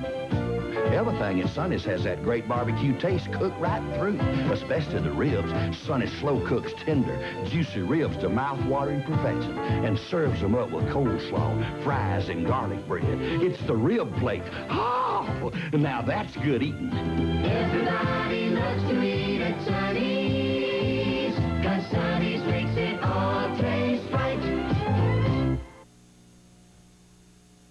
Beaches far nicer than Nice. Bouillabaisse, the envy of Marseille. Art they marvel at in Paris. Fashion they seek in Milan. Theater like London. Opera like La Scala. Emeralds by the bushel. Jungles that are wild. And nightlife that's even wilder. Eastern to the wonders of Latin America. With more flights from here to more cities there. And our famous El Interamericano service. Eastern, your airline to all the Americas. Our halftime guest is Dr. Marshall Kreiser, the president of the University of Florida. And, Mr. President, I did some checking, and the last time the Gators came to the Northeast was in 1942. But you look around from what you see in this area this past week, and it looks like there's a lot of Gator alums here. Well, it's too long for us to be away, and we're going to come back soon. It's been a great few days here. We're going to have well over 10,000 fans in the stadium today. New York has really been very hospitable. And if you saw the Empire State Building last night, you know it's lighted in orange and blue, just in our honor, we'll say. So it has been a great experience, and we need more exposure in the Northeast, and we're going to do something about that in the future. Well, of course, one of the things that you are very involved in is the giving, and I wondered how that situation was. Private giving has been very strong, Jim, at the university. We raised over $41.5 million last year, $32 million the year before that, so our trend is in the right direction. We have to keep that going. It's very important to this university to see that state funds are supplemented by private giving. We spend a lot of our time in doing that, and we're going to continue to spend a lot of our time in doing it because it's very important. One of the things you talked about was upgrading the standards, and what are your thoughts about the freshman class? Well, the quality of the freshman class speaks for itself. We had 2,900 freshmen come in this fall out of over 14,000 applications. They have an average SAT of 1,107, and they have an average high school grade point average of 3.45. So we're getting a very strong quality student at the University of Florida. It's the role the University of Florida needs to play in the state university system in Florida. Mr. President, one thing that has come to an end is the NCAA sanctions, and I know that was something that took a lot of work on everybody's part. Well, it did. It took a lot of cooperation. It took a lot of support through a difficult period from our alumni and supporters of the university. That is now behind us. We have the lingering problems of the reduction in scholarships that we still suffer with and will suffer with for another year or two. But other than that, the sanction period is behind us. This program is in the right direction now. It has good leadership, and I think we're going to see great things in Florida football as well as all intercollegiate sport activity at the University of Florida. Mr. President, thank you very much. Nice to be here. See you soon. All right. Our president, Mr. Marshall C. Kreiser of the University of Florida, and we'll be back with more football after these messages. Here's the latest news from the University of Florida. Lasers at the University of Florida. Here, a laser is used to enhance the growth of semiconductor layers of atomic dimensions. A human hair may be 100 times thicker or more than each layer of film. Other research is aimed at developing semiconductor lasers. 500 to 1,000 semiconductor lasers can be made at the same time, similar to fabricating computer chips. The semiconductor laser could lead to advances such as the optical computer, a computer transmitting information with light at the speed of light. We have a much higher velocity, which will give higher speed devices, plus we can access larger frequency ranges and store more information and therefore transmit more information optically. Research is vital if Florida is to compete in the highly competitive world of high technology. But it's like gambling, you don't know. But you always have to measure risk with reward. The more risk you take, the more reward you should expect.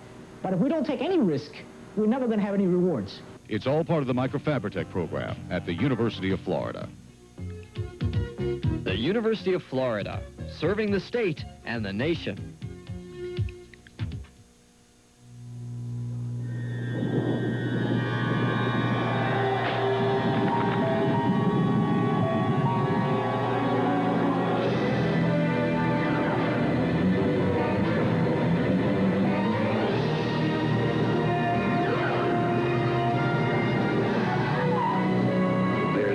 Source of power in a new power in banking. First Union National Bank. Let the power be with you.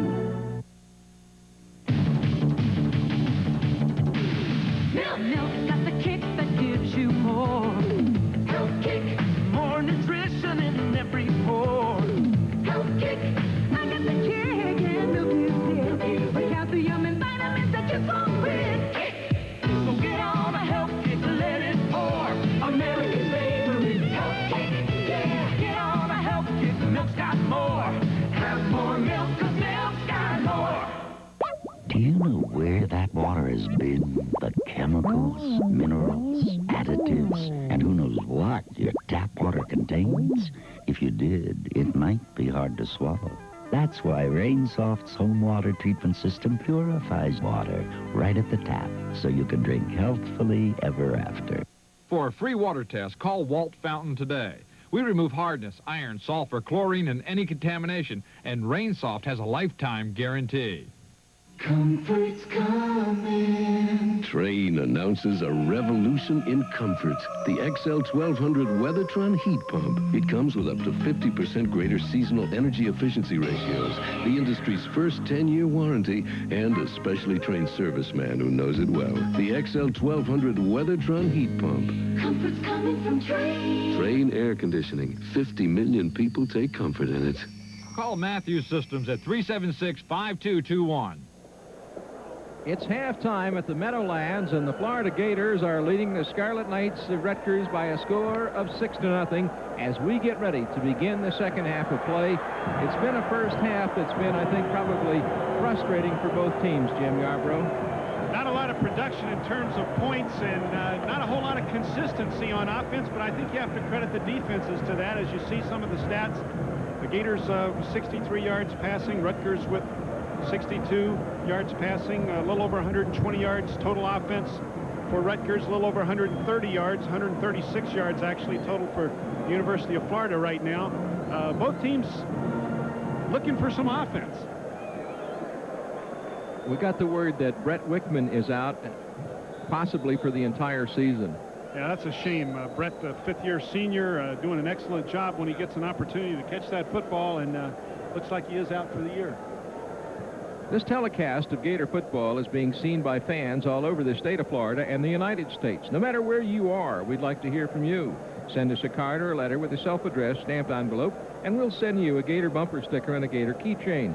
Your comments are also welcome. Send your card or letter to the Gator Television Network, Post Office Box 14485, Gainesville, Florida, 32604.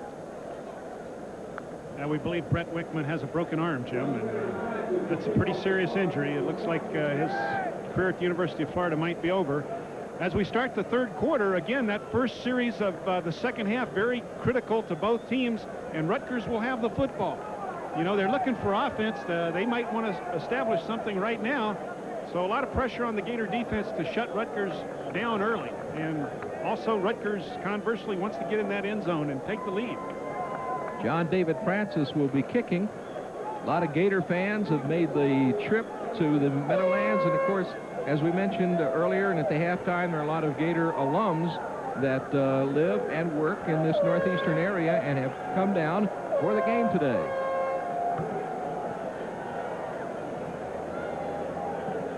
Now, Galen Hall, Jim Gallagher mentioned early in the year about the depth situation at the University of Florida this year, and now the injuries starting to take their toll.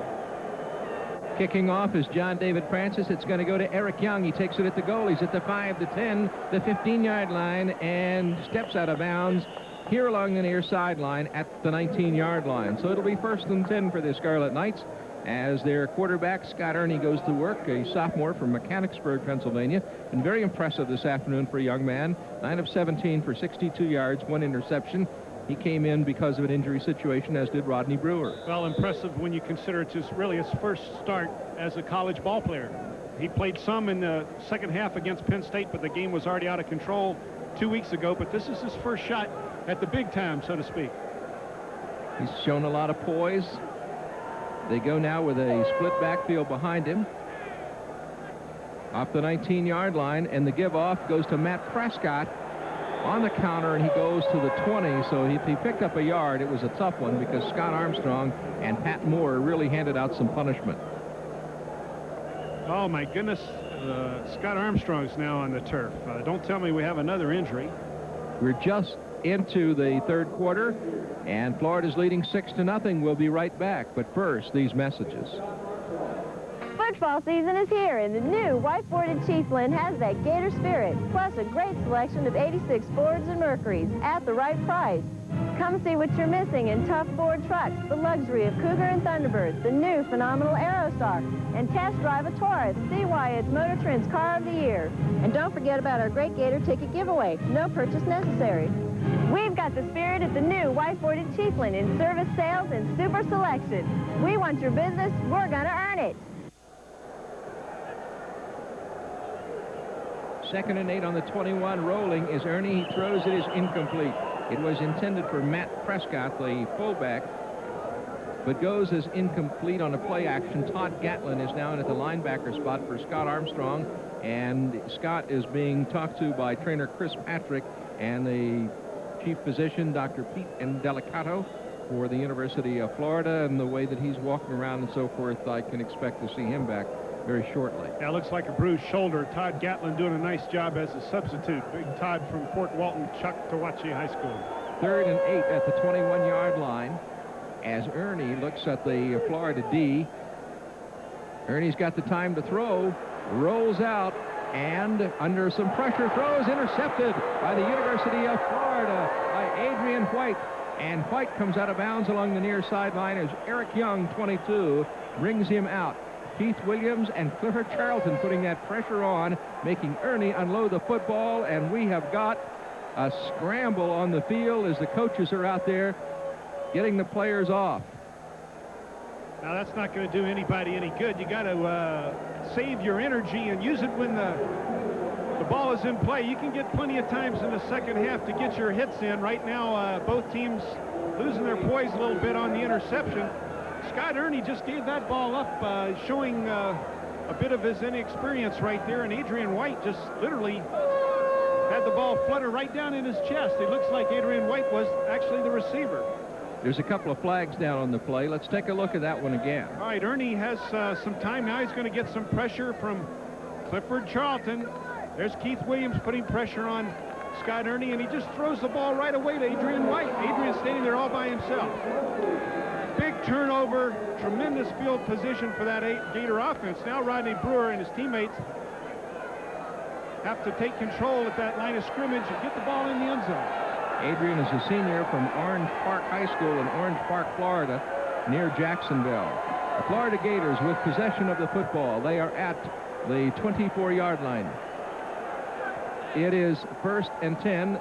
We had offsetting penalties, so the ball remains right there. Octavius Gould is the ball carrier and goes to the 20-yard line. So Octavius Gould, who comes from Browns Mills, New Jersey, south of here, gets to carry. A lot of his backers are here, family, friends, people who saw him play in high school, Gator fans in the Northeast. First true freshman to start for Florida since Neil Anderson in 1982.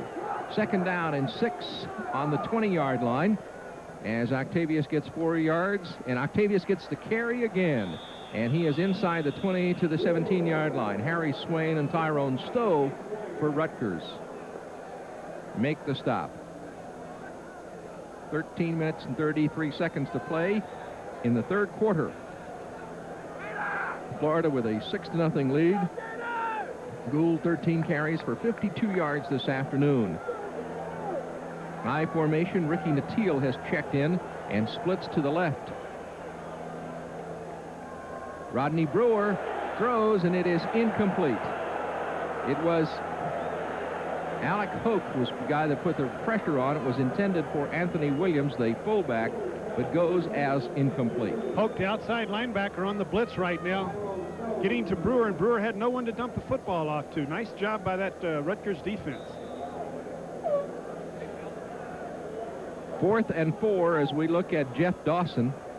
And the kick will come from between the 24 and the 25-yard line, so it'll be a 35-yard attempt. And he gets his foot into it, and it is good. And so Florida has taken the lead. Wait, flag on the play. There's been a flag on the play. Roughing the kicker. And it's against the Scarlet Knights. My goodness, I didn't see it. Perhaps we'll pick it up on the replay, but they're indicating that the kicker was roughed, and the Gators will get a 1st down.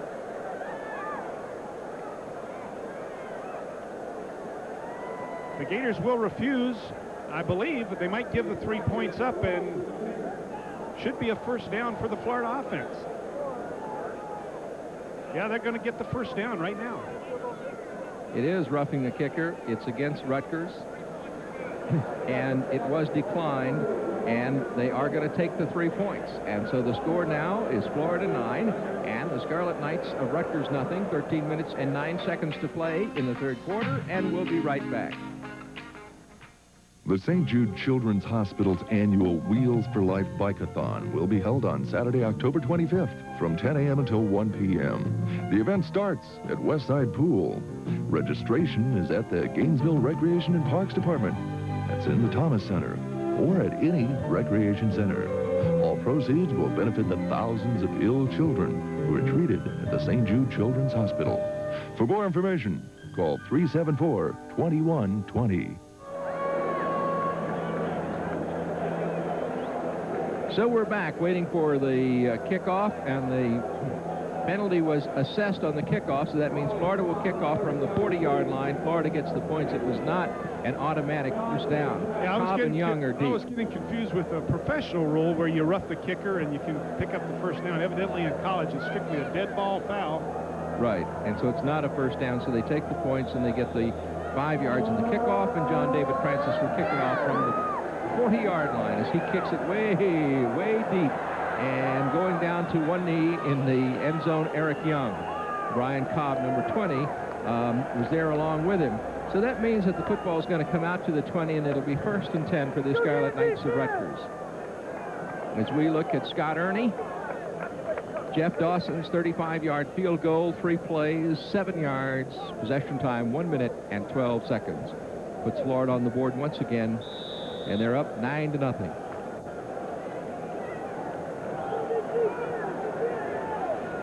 They split backfield behind Ernie. He splits Young way out wide to the right. They go with a slot off to the right side. And the give-off is going to go to Curtis Stevens. Comes to the near side, and he is hit and brought down by Pat Pinner Big Pat, a junior from Lakeland Kathleen High School. Watch Pat Pinner fight across the line of scrimmage to beat the block and make the tackle in the backfield. Stopping big Curtis Stevens. Scott Armstrong is checked back into the football game. 2nd down 11 on the 19-yard line for Rutgers. Here in the 3rd quarter at the Meadowlands.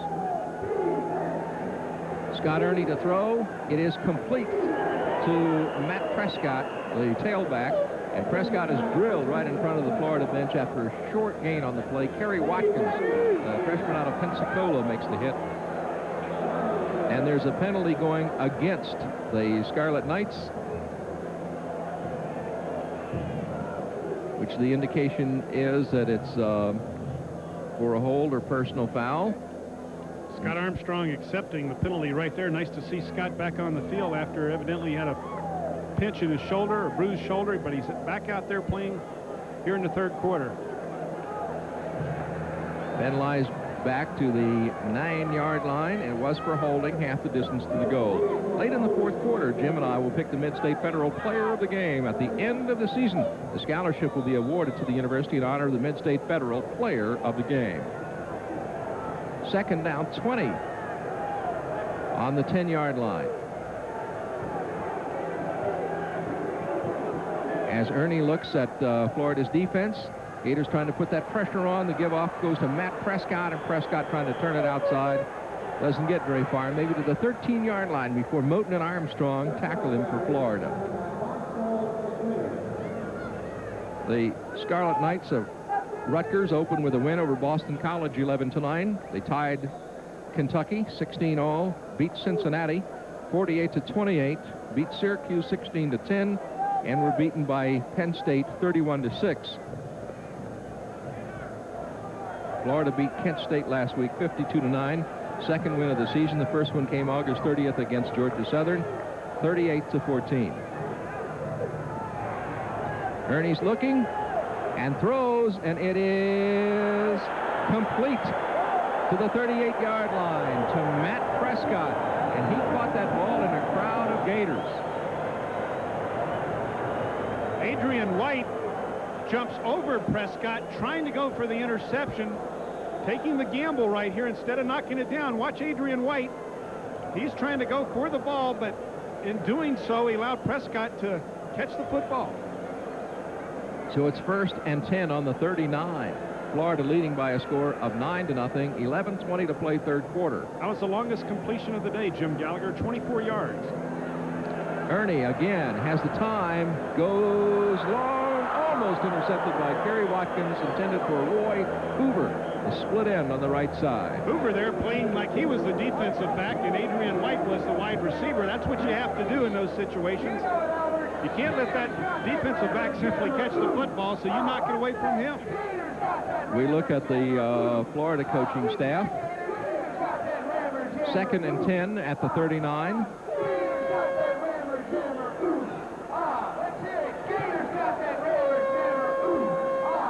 As the Gator D, they've got 3 down linemen. And the give off on the counter goes to Mike Body, and he rips it across the 35 to the 36-yard line. Pat Moore, a freshman from Pensacola, Florida, the tackler for the University of Florida. The Gators take next weekend off, and then November 1st, it'll be Auburn and Gainesville. November the 8th, Georgia at Jacksonville. November the 15th, Kentucky at Kentucky. And November 29th, it'll be the Seminoles at FSU. 3rd down conversions. There you see the records of the 2 teams this afternoon. It's 3rd and 2 on the 47 for Rutgers. And here is Scott Ernie, and he throws, trying to go over the top. It goes as incomplete. It was intended for Eric Young, and goes as incomplete. That brings up 4th down, and the Gators get another shot at the football. Ernie was trying to hit their leading receiver, Eric Young, right there. The Gators in zone coverage, incomplete. Matt O'Connell, 4 punts for just under 40 yards per kick. Kerry Watkins is deep, and Steve Loden is the up receiver for Florida. It's 4th and 2 at the 47, and O'Connell is standing on the 33. He gets it off high and booms it. And it goes into the end zone. Well, I got to congratulate the Rutgers special teams. They were doing a heck of a job on that. Number 2, Miller, his defensive back, was really down there. That's also Darren Sellis. 61 yards that ball went from the line of scrimmage. I think it's 54. 54? But no matter what, no matter what, anything over 40 is super. 1st and 10 at the 20-yard line for the Gators. Rodney Brewer lives in Zellwood, went to Apopka High School, very highly recruited.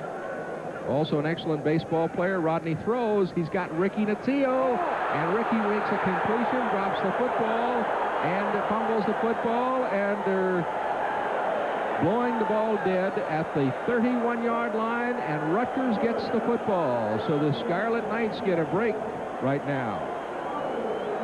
Sean Washington, number 3. Watch Sean. He's on the coverage on Natil. Natil has the ball, but Washington strips it from him after the reception, and Rutgers comes up with a big turnover. Alec Hoke is the guy who made the recovery. It's 1st and 10 at the 32 for Rutgers, and they're in Florida territory, driving on the Gators. Florida going with 3 down linemen.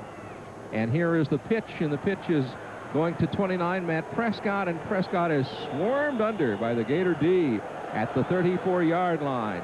Well, what Ron Moten first got to make contact. What Rutgers is trying to do with that pitch is they send a motion man over to this side, to the bottom of your screen, and that loosens up the Gator cornerback, Kerry Watkins, so he can't come up and force that play as readily as he would, and it puts a lot of pressure on Ron Moten, who then becomes responsible for turning that play inside. Ron Moten is doing a terrific job closing that corner down. He's done a great job this afternoon.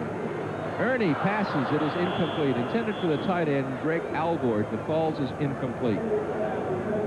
And Ron Moten again doing a great job defensively for the Gators of Florida.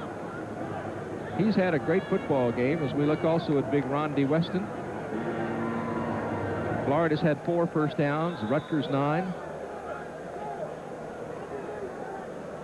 The Gators playing with 5 defensive backs right now, obvious passing situation. They're in the nickel with the 3rd and 11 situation at the 33-yard line. They've got their 4 down linemen trying to really put the pressure on young Scott Ernie, the sophomore quarterback for Rutgers. And he lets go, and it is incomplete. Eric Young juggling the football, but he was really being hit and bothered by Lewis Oliver and Scott Armstrong. And so that brings up a 4th down situation, which means that they are going to punt. Well, now the Gators just a while earlier had come up with the interception and were not able to capitalize other than to get the 3 points on the field goal. This time Rutgers had a chance and they come up with a blank. 4th and 11 at the 33. O'Connell is standing at the 47-yard line, waiting on the snap. And he gets it off high, goes right into the end zone, so it'll come out to the 20. Ernie has been 1 for 7 passing in the second half, so the Gator defense has been really pressuring him throughout the second half this afternoon. 9:21 to play in the 3rd quarter. 1st and 10 for the Gators on the 20, and they're driving against the Scarlet Knights of Rutgers. They lead by a score of 9-0. Now that was a big opportunity for Rutgers, and that Gator defense rose to the occasion and shut them down. No points after a big turnover like that. Rodney Brewer with a little bit of wind out there, and the give-off is going to go to the up-back, Anthony Williams, the fullback, and he gets a couple of tough yards, maybe to the 22-yard line. Tyrone Stowe credited with the tackle.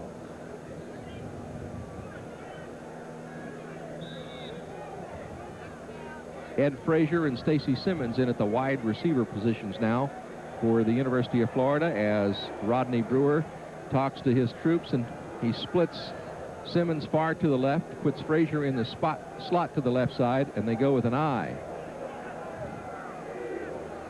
Brewer out into the flat. He's got Simmons, and Simmons trying to turn back upfield and just caught at the 22-yard line. So that will bring up 3rd down for the Gators as we look at the Scarlet Knight. He doesn't have a nickname. He's just the Scarlet Knight. Here's Rodney Brewer. Stacy Simmons has a lot of speed. This is a quick pass in the flat. They've got a bit of a blocking opportunity for Frazier right there, but he's not able to hit anyone. 3rd and 7 at the 23 is the official situation. I formation with receivers left and right. And the give-off is going to go to Massey, and he gets across the 25-yard line, but it's going to be far short of the first down, bringing up the kicking team, and that will bring on Jamie McAndrew, the freshman from Colorado. Both offenses having a lot of problems this afternoon. The defenses are in control of the ballgame. So dropping back deep right now in a receiving position will be Brian Cobb. 4th and 4 is the official at the 26. A flag on the play as McAndrew gets it off, and it gets across the 35, rolls down to the 30-yard line, where it will be blown dead. And Florida getting down there, and it was Beckerman, 35. Illegal procedure was the call, so there was a flag on that last play. They're going to back him up and make him punt again. That wipes out a 44-yard kick by McAndrew. Well, let's see what that one mistake will do in terms of changing field position. Rutgers could have had the ball on their own 30. Let's see what that one mistake does in terms of field position after this punt. That's going to move the football back to the 21-yard line, and McAndrew is going to be standing back at about the 6, waiting on the snap. It'll be 4th and 9.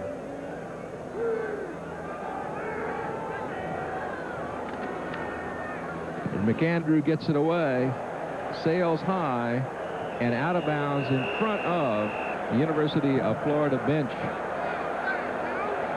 And let's see where they spot it down. About a 22-yard difference in field position. Rutgers will have the ball inside the Gators' 50. Well, actually, they're going to be inside the 45. They're at the 43-yard line.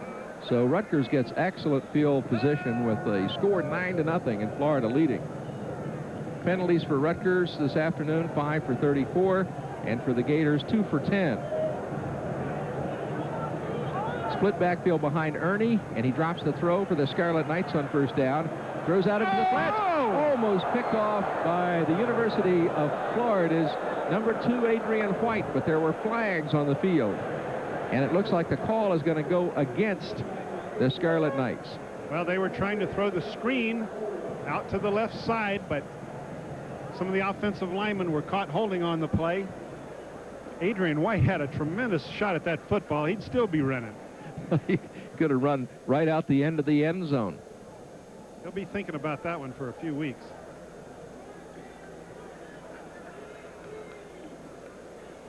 They march it back to the 47-yard line into Rutgers territory. It is for holding. So here is a look at it again. Yeah, they just literally tackled Adrian White, I believe, at the line of scrimmage. That takes it to the 47-yard line, so it'll be 1st and 20 for the Scarlet Knights. 7 minutes, 11 seconds to play third quarter. Gators up 9-0. And Scott Ernie looks at the Florida D. He gives off to Matt Prescott, and Prescott, good yardage as he gets to the 40-yard line, but another flag on the play. Ernie is 10 for 24 for 88 yards this afternoon. Oliver and Armstrong, the tacklers for the Gators. And this time, the call, it looks like, is going against the University of Florida.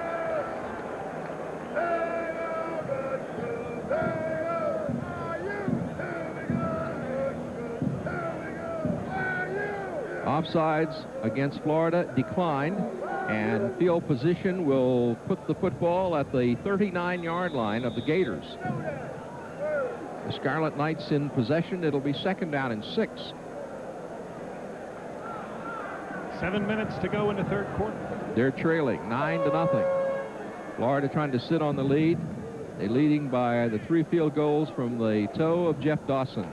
The give-off goes to Matt Prescott, and Prescott stacked up at the line. Gator D getting tough in there. Keith Williams, the left tackle, makes the hit for Florida. Keith Williams playing with a sore ankle this afternoon, too. He's not at full speed. 6 minutes and 32 seconds to play third quarter. More pressure on that Gator defense right now. 3rd and 4, we're calling it. Prescott, 12 carries this afternoon, and what an afternoon he's having for himself, too. Done very well running against Florida. As Scott Ernie to throw, and does, and it is complete to his tight end. And he gets to the 20-yard line. Bruce Campbell catching the football. The 6'4", 225-pound junior. Ron Moten and Lewis Oliver make the tackle for Florida. So that moves the football to the 20. Ron Moten was on the coverage man for man with Bruce Campbell, and Campbell did a nice job with his out route right there. Just got one step on Ron Moten, and Ernie delivered the ball perfectly. 17-yard gain for the Scarlet Knights puts them in a threatening position right now. With less than 6 minutes to play in the third quarter, 1st and 10 at the 20. And the give-off is going to go to Curtis Stevens, and he hits it in there for a quick yard on the play. After this week's Florida game, the Scarlet Knights have Army next week. Then they're at Louisville November 1st. They play West Virginia on November 8th. That's a home game. They're at Pittsburgh on November 15th, and they take on Temple on November 22nd, and that is a home game. Keith Williams, again, doing a fine job at the line of scrimmage. Almost coughed that ball up right there with his tackle. 2nd and 8 at the 18-yard line as we look at the Scarlet Knights of Rutgers driving on Florida. On the counter, Curtis Stevens carries the football, and that was sniffed out by Florida, and they make the hit. Keith Williams again leading the charge. Scott Armstrong. Here comes the draw, a little bit of a draw trap. But Scott Armstrong is right there. Todd Gatlin is in the game. Keith Williams making the tackle. 3rd and 11 on the 21-yard line now for Rutgers. 4 minutes, 39 seconds to play third quarter. Rolling out is Ernie, looking to find somebody open, hangs onto the football, comes out of bounds here along the near sideline as taking him out Armstrong and Jeff Roth for Florida. So that means that they're going to bring their field goal unit on 4th down, and the kicker will be Doug Geisler.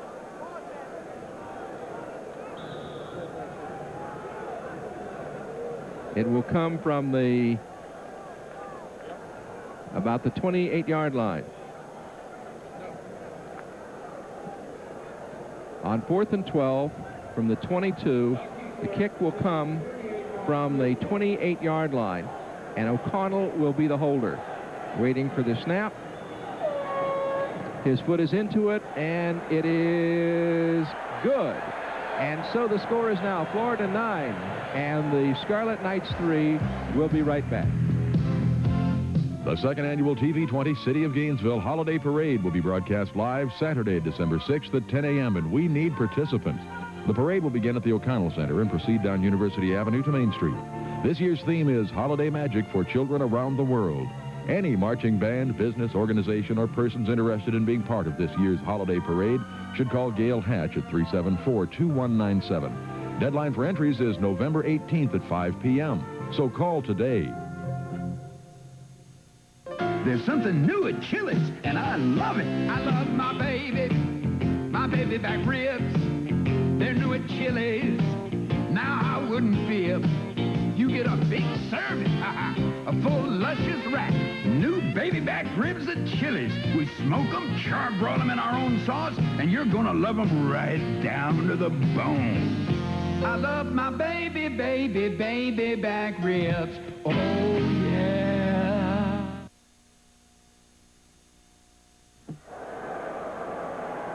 And so now the kickoff coming from Rutgers. We've got to check that on the name. It's Doug Geisler, who is the gentleman who kicked the field goal. We mispronounced it Geisler, but it is Doug Geisler. He gets ready to move the football now and kick it off for Rutgers. They have just put a field goal on the board to make the score 9-3. Perry Watkins, and he takes it at the 14, the 15-yard line, the 20, the 25-yard line, and is Ride takes him out at the 30. So Florida gets the football with good field position.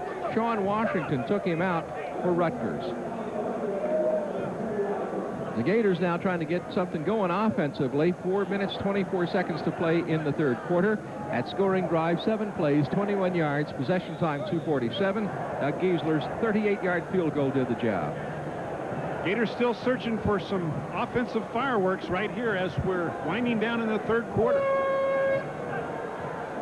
Rodney Brewer going all the way at quarterback this afternoon and pitches. His pitch goes to Octavius Gould, and Gould turns upfield, but he is met by the left side of the Rutgers linebacking and free safety corps. Tyrone Stowe and Derek Baker make the tackle for the Scarlet Knights. Rutgers playing with a lot of enthusiasm right now. That 3 points gave their defense a bit more encouragement. They're only out of this ball game by 6. Touchdown and an extra point, and they're ahead. So that Rutgers defense is fired up on the field right now. 2nd and 8 at the 33. Anthony Williams, the up back, as they go with the I. They've got receivers left and right. And this is Hodges 10 in motion to the bottom of your screen. And again, it's Octavius Gould, and he goes to the 35-yard line. So just gets maybe 2.5 pretty tough yards as Paul Halada makes a hit along with Andre Cox and Matt Bachman. Rutgers really crowding that line of scrimmage on 1st and 2nd down, stopping that Gator running game. Gould is 15 for 55 this afternoon.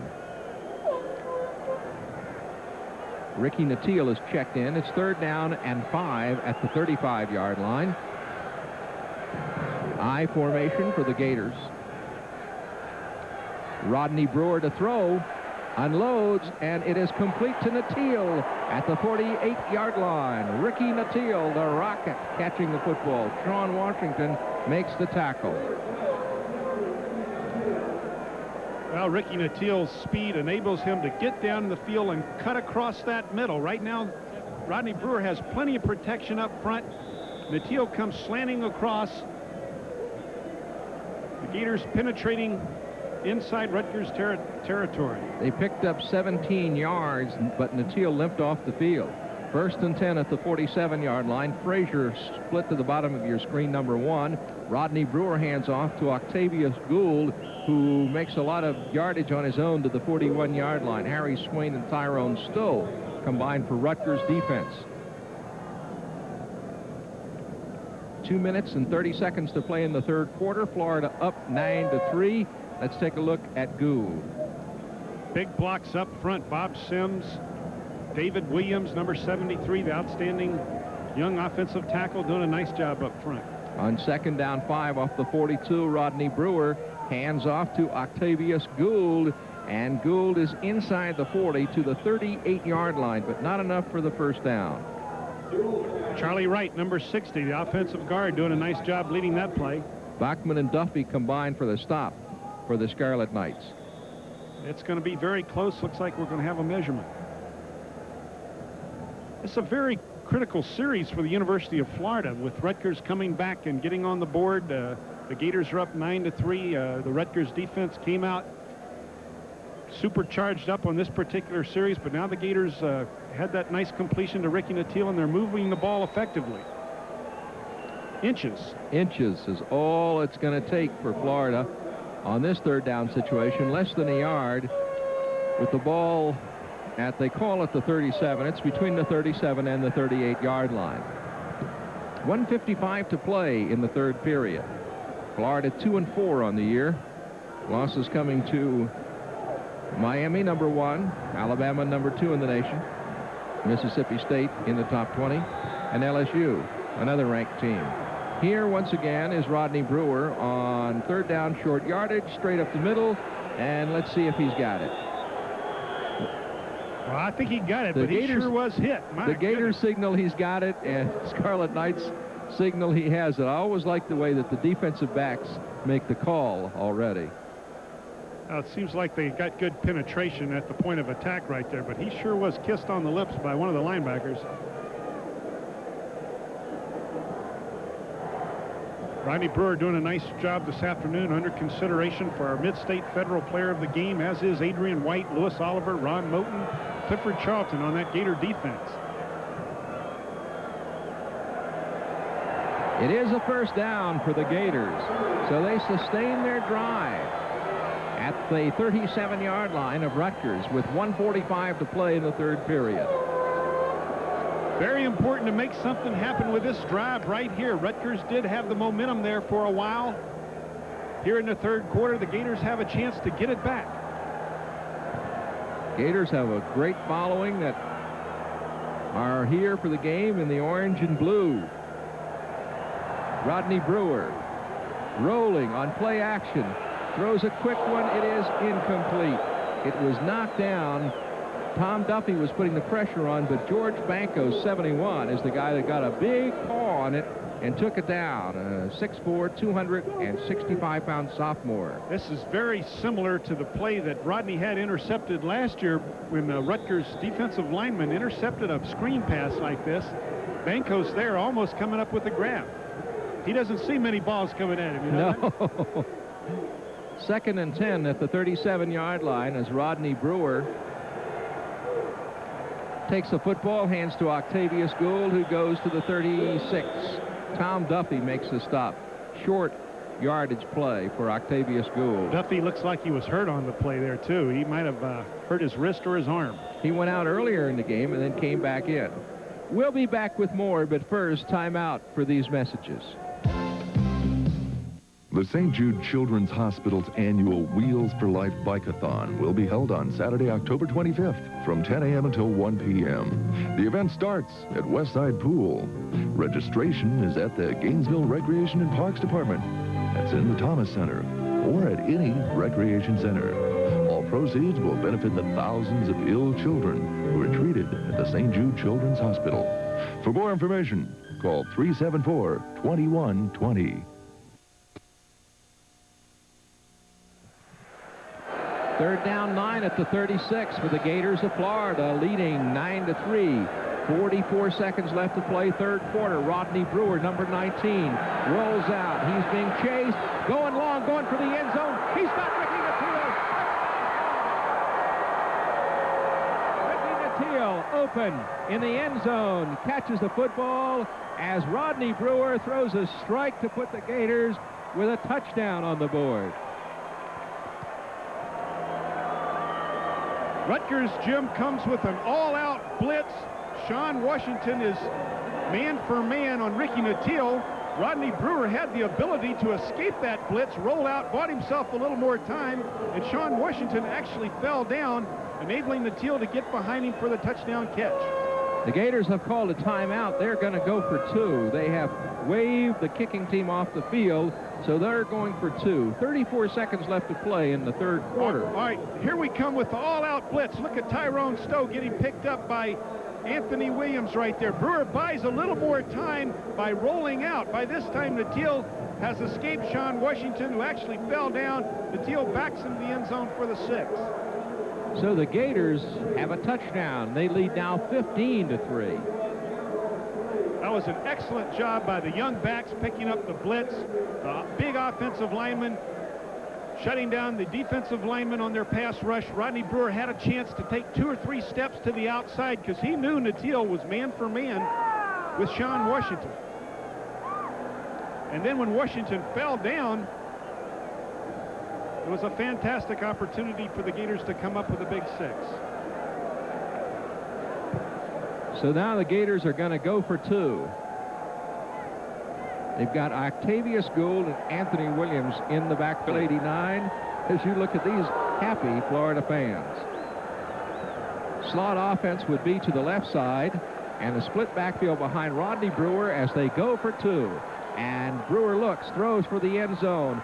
For Nattil, it is incomplete. Derek Baker knocks it down, number 19, to do a good job for Rutgers. The score 15-3. Florida leads. We'll be right back.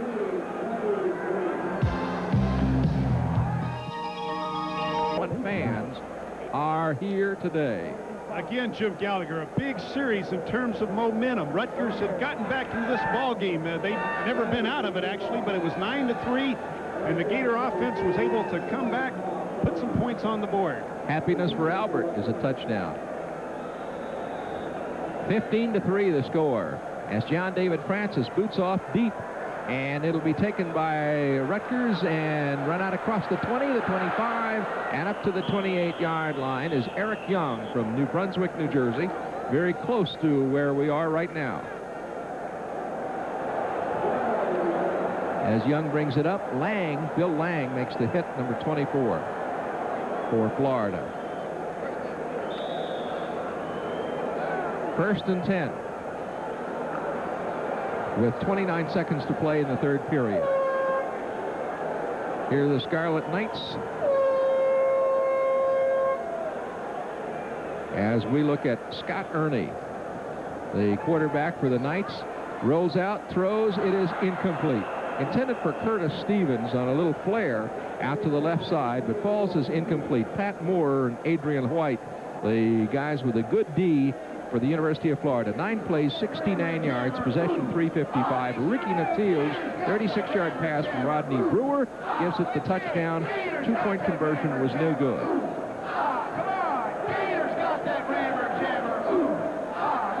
Second down 10 at the 29-yard line for the Scarlet Knights. And the give off on the counter goes to Mike Body. He gets to maybe the 32-yard line before he's brought down. Todd Gatlin, inside linebacker, making the hit for Florida. That'll probably be the last play of the third quarter as we wind down to 6 seconds left here in the third quarter. Looking at Dick Anderson, head coach at Rutgers, and that is the end of the third quarter with the score, Florida 15 and Rutgers 3, and we'll be right back.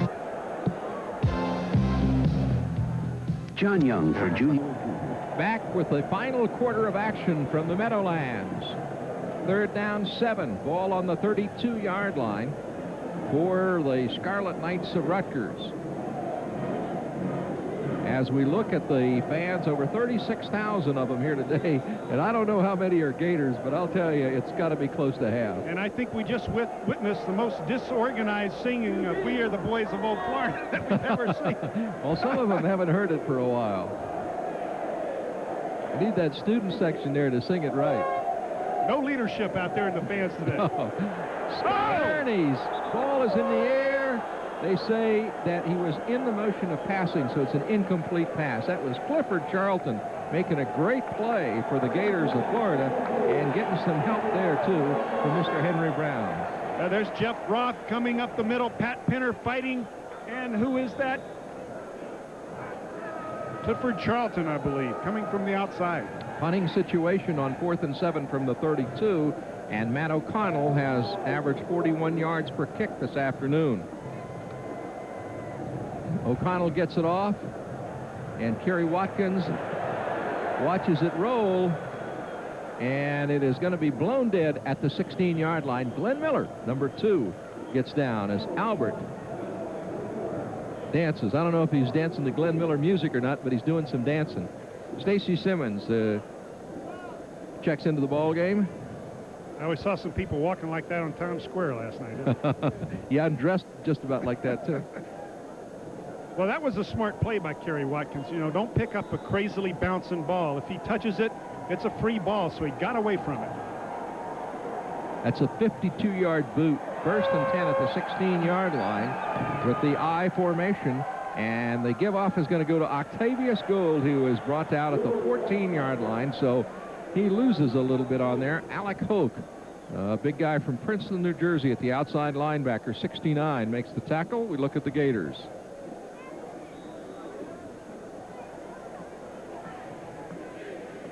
$14 minutes and 20 seconds to play in the game. Florida sitting up on a 15-3 lead. 2nd and 12 on the 14.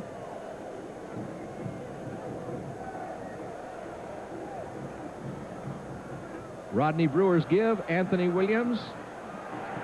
Anthony stacked up as he hits to the line of scrimmage before he's brought down. Tyrone Stowe, the inside linebacker, makes the tackle for the Rutgers Scarlet Knights. At least 10 helmets on that tackle. That's what you look for in terms of a defense. As many men as you can hitting that football carrier. 3rd and 12 on the 14-yard line now for the Gators. They're leading by 12 points. Out back would be Anthony Williams, and Gould dots the I as Rodney Brewer is being chased out of the pocket. Rodney's going to have to hang on to it and gets up to the 23-yard line. But he's going to be short of the first down. Matt Bachman makes the tackle. He's the inside linebacker. This Rutgers defense, very impressive. They're not giving much up to the Gators this afternoon. Bonkosin on the rush, forcing Rodney Brewer to run. McAndrew 4 punts, averaging 26.5 yards per kick. Now we look at number 20, Brian Cobb, dropping back. McAndrew gets that one off, and boy, was he under some pressure, too. Here it rolls, and it is taking a Florida roll. And they're letting it roll, too, down to the 30-yard line where it will be blown dead. Good job by Jerry Anderson, special teams. And Rutgers takes over the football 1st and 10 at their own 30-yard line. Previously this afternoon, Rutgers had lined 10 men up on the line of scrimmage, but many of them dropped back. That was a 46-yard boot by McAndrew. This time they come for it. 10 men coming at Jamie McAndrew. He concentrates on that football and gets off an excellent punt.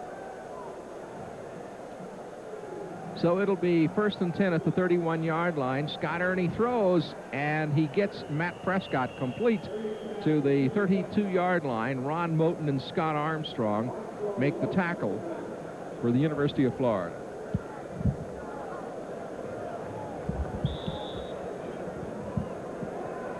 Second down 5 on the 36 for the Scarlet Knights. Coach Jim Dickey and Coach Ty Young got to be very proud of their linebackers. Excellent play out there this afternoon by those Florida defensive linebackers. The give off to Matt Prescott straight up the middle, hits to the 40-yard line. Jeff Roth makes the tackle for the orange and blue of Florida.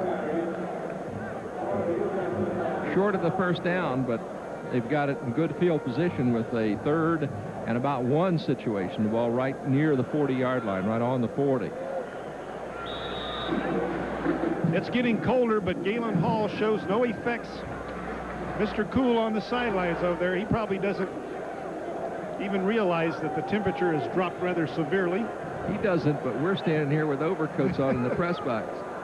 3rd and 1 on the 40-yard line now for the Scarlet Knights of Rutgers as Scott Ernie gives, and the give-off goes to Matt Prescott. He's got the first down. So the Knights keep their drive alive. They trail 15-3 with 11:21 to play in the ball game. Jeff Roth makes the tackle for Florida. And there's plenty of time left in this 4th quarter, over 11 minutes, and Rutgers can get back in this game in a hurry if they get in the end zone. And this drive is very critical to their offense. 1st and 10 at the 45-yard line for the Scarlet Knights. They split Eric Young out to the left, I formation. Scott Ernie's pass is blocked. Getting in there to put a big hand up is Rondi Weston, the big sophomore from Belglade. And somebody is down on the field right now. Looks like John Coots' tackle. And we'll be right back after this. On the next episode of Rob, Sandy rekindles an old flame. Meredith, he was a little overweight and I dumped him. Who knows what permanent scar I might have left on him? I wouldn't worry about it. If he's that big, he probably can't find it. Can the fires of love still be burning? Sandy, Sandy, Sandy. You'll find out. Ralph. On the next episode of Rob. Ralph. So we look at Ron on the field, and he's got to be chilly. 2nd down and 10 at the 45-yard line for the Scarlet Knights of Rutgers. Give off on the counter play, goes to Lipset, comes to the near side, and gets to about the 47-yard line. Scott Armstrong makes a tackle for Florida. At least every other play, Scott Armstrong's made the tackle this afternoon. A tremendous ball game by the young man from Ocala. Well, he's had a great career at the University of Florida, done very, very well. Ocala Forest High School. 3rd down and 7 on the 48-yard line for the Scarlet Knights as Scott Ernie looks to throw and does, and it is incomplete. Tight end Bruce Campbell a little bit low. Coverage man is Todd Gatlin, the sophomore from Fort Walton Beach Choctaw High School. And that brings on once again Mr. O'Connell. Well, we mentioned that was a very important series with the Gator defense. Just shut Rutgers down. Will not allow them to get back in this ball game. 4th and 7 at the 48. O'Connell standing at the 34.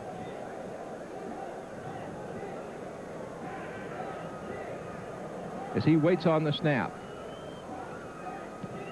Gets it off high.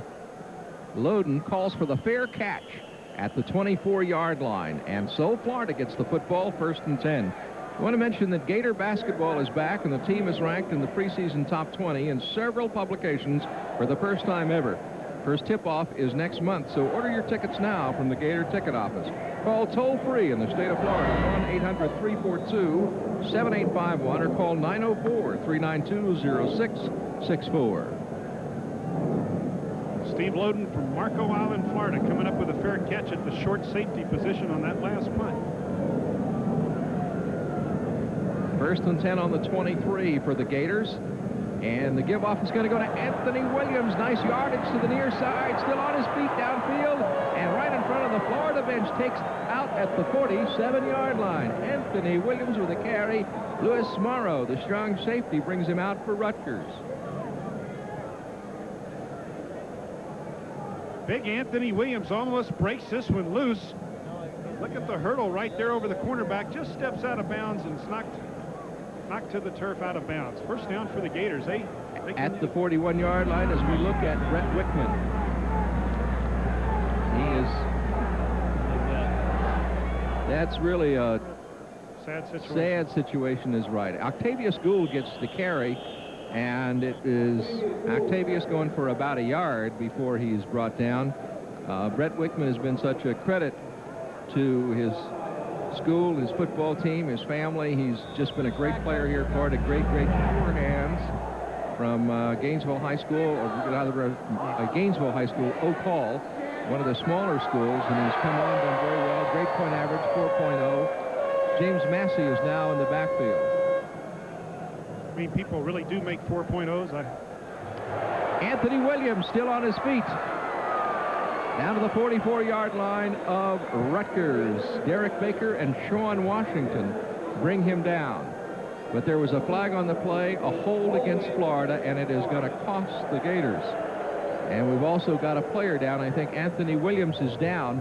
We'll be back with more, but first, timeout for these messages. The St. Jude logged away. 3rd and 19 at the 32. As the Gators come out of the huddle, a split backfield behind Rodney Brewer, and you know that they're going to be going for the home run ball. Rodney's under a lot of pressure. Throws a quick one out there. He's got James Massey, and Massey fights to the 40, across the 40 to the 41-yard line before Rutgers is able to drag him down, and it's Darren Sellis and Paul Halata was the guy that put the pressure on the passer. Well, they wanted to invite that pressure. It was a screen pass, and Massey almost broke it loose. Jimmy Davis playing a fine job this afternoon. Big David Williams at the tackle position. Bob Sims, Charlie Wright, Frank McCarthy. McAndrew gets it off high. It's going to be Cobb, 20, who looks at it for the Scarlet Knights, and he just keeps on looking at it. And what a Florida roll that took down to the 6-yard line. So the ball got a lot of roll on it and goes down to the 6-yard line.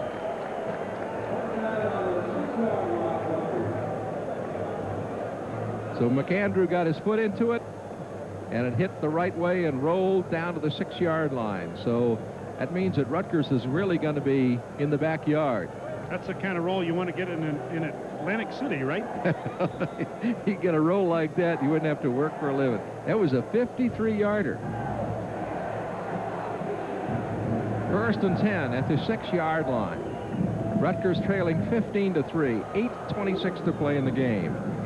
Scott Ernie's gone all the way at quarterback. His call goes to Matt Prescott, who carries it across the 5 to about the 6-yard line.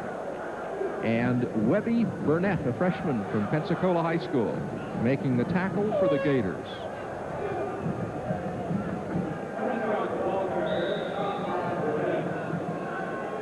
Webby came to the University of Florida as an inside linebacker, and they moved him to the nose guard position to help out Jeff Roth on occasion.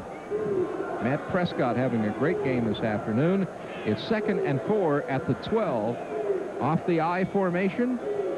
And the give-off goes to Prescott, but Florida really greets him there. We're talking about Henry Brown first. Henry getting a lot of help from the rest of the D. Henry again playing with a broken finger. Very difficult when you're on defense and have a cast-like apparatus on your hand to reach out and grab, which is what you have to do when you're on defense. But Henry is really playing tough out there this afternoon, broken hand and all. 3rd down and 3 on the 13 with 7 minutes and 14 seconds to play. Ernie from Rutgers throws. He may have the first down to Matt Prescott out of the backfield. Scott Armstrong making the tackle for Florida. Looks like he's got it. So Rutgers has moved the football out to the 17-yard line now, where it'll be first down. 7:09 to play. A little bit of sun beginning to come back out again. It was overcast for a while. It has been chilly this afternoon, at least chilly for us. And Ernie goes overhead, going long. It's going to be intercepted by Florida. The Gators intercept. Jarvis Williams picks it off. Brian Cobb, the flanker, was the intended receiver. Jarvis Williams, the 3rd leading interceptor in the Southeastern Conference. I thought they might actually call offensive interference right there. Brian Cobb was pushing on Jarvis Williams, trying to free himself. As you see Ernie right here with a play-action pass, and he's going to be looking for Cobb, and Cobb has already pushed on Jarvis Williams, but Jarvis comes up with the football regardless. 1st and 10 at the 49-yard line. And here is Rodney Brewer with the I formation. And his give-off is going to go to Dwayne Ferguson. Ferguson maybe gets a tough yard, but right in the middle there, that defensive front line, George Banco's first there to hit him. And here's Jarvis Williams, as you see, leads the University of Florida with 4 interceptions this year. And doing very well in the Southeastern Conference, too. And he'll get some All-American mention next year before he leaves the University of Florida. No question about that. 2nd and 9 at the 50 for the Gators. Anthony Williams is the up back, and the give-off is going to go to James Massey. 48-yard line of Rutgers, so it'll be 3rd and 7. George Bancos again making the hit along with Tyrone Stowe. 6 minutes to play. Florida sitting on the lead 15-3. Obviously, you can't relax. You can never relax when an opponent's not put away, and the Gators can put Rutgers away right now with a long scoring drive.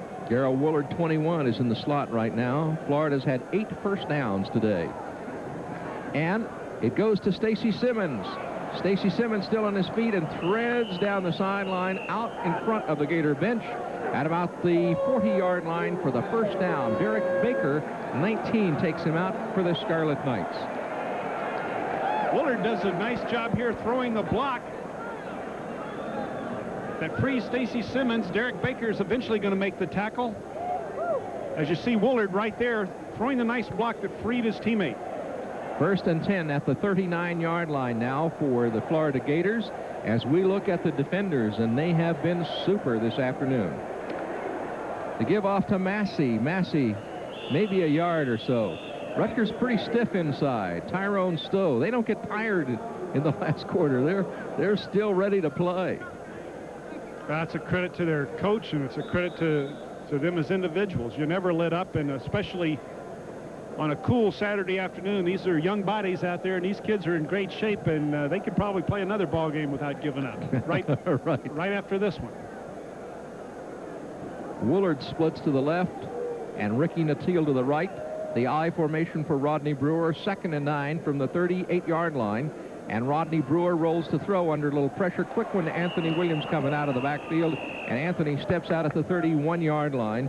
And Tyrone Stowe, the inside linebacker, and George Bancos was the guy putting the pressure on. Stowe took him out. A little bit of a bootleg action there, freeing the fullback in the flat. The Gators love that play. Get the ball to the fullback in the flat. Let him pick up a quick 5 or 6. Third down 2 at the 31-yard line. 4:49 to play. Rodney Brewer with the eye. He is 10 for 18, 150 yards this afternoon. And Brewer rolling on play action, hangs on to it, and rolling out, and throws a quick one, and it is incomplete. It was intended for Anthony Williams, but falls as incomplete. But we may have a penalty on the play. While we wait and see what happens, let us tell you that Mid-State Federal Savings and Loan is performance-minded and is proud to recognize outstanding individual performance with Mid-State's Most Valuable Player of the Game Award. Physical fitness, keen mental concentration, and a true spirit to win is what Gator football is all about today and in the future. And so Robert McGinty gets the shot at the field goal from the 37-yard line. It's a 47-yard attempt. It has the distance, and it is no good as it goes wide. The hold was by Steve Ewing, and the snap came from Walter Bird, and McGinty is a young man from Jacksonville, Florida, Fletcher High School. So the score remains 15-3, 4:37 to play in the game. First and 10 at the 31-yard line will be the situation as the Knights of Rutgers take over.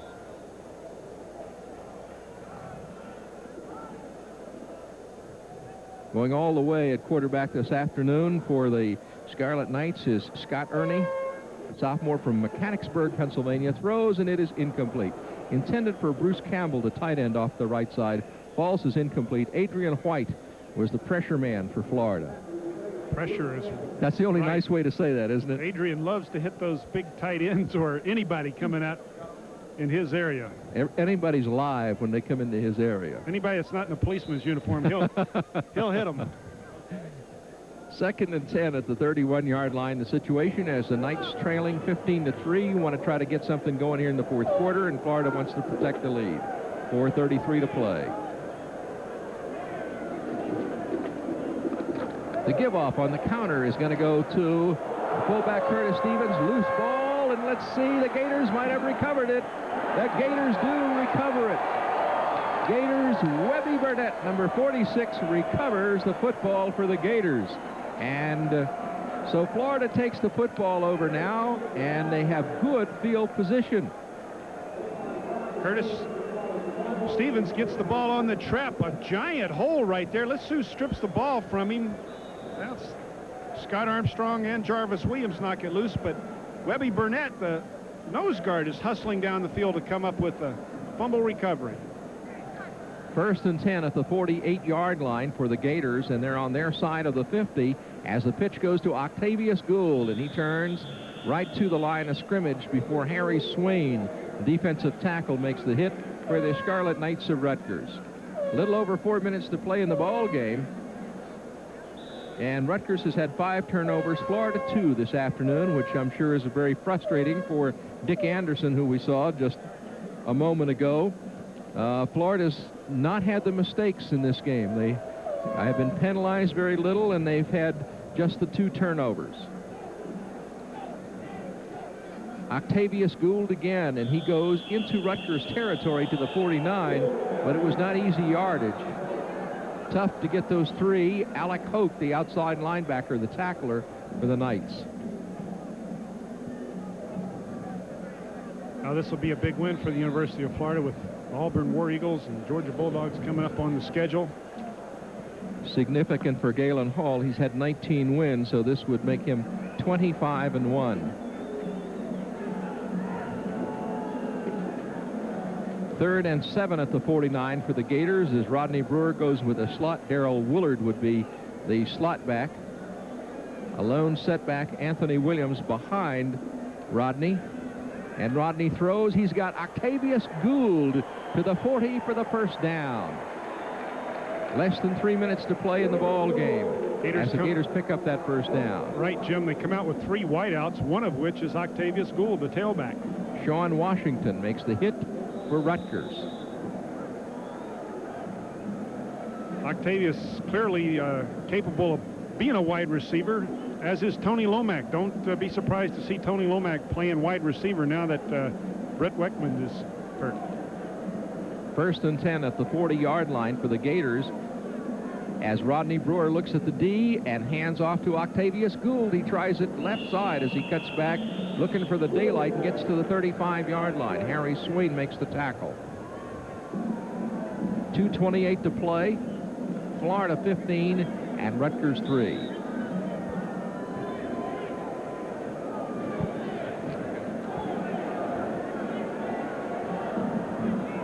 Here are the Gators now with Stacy Simmons 28 and Ed Frazier, or rather Eric Hodges 10 is the slot man.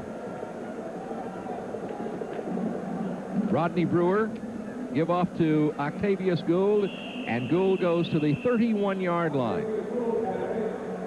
On second down and 4 from the 34, Matt Bachman and Tyrone Stowe, the tacklers.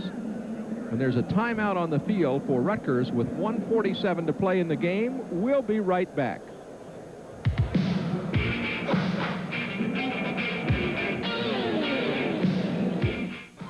Earning a perfect 10 in anything is tough. But there is one carpet that earns a perfect 10. One carpet combines luxury and beauty with durability. One carpet is guaranteed against matting and crushing for 10 full years. One carpet is a perfect 10. Anything Goes Carpet by Armstrong.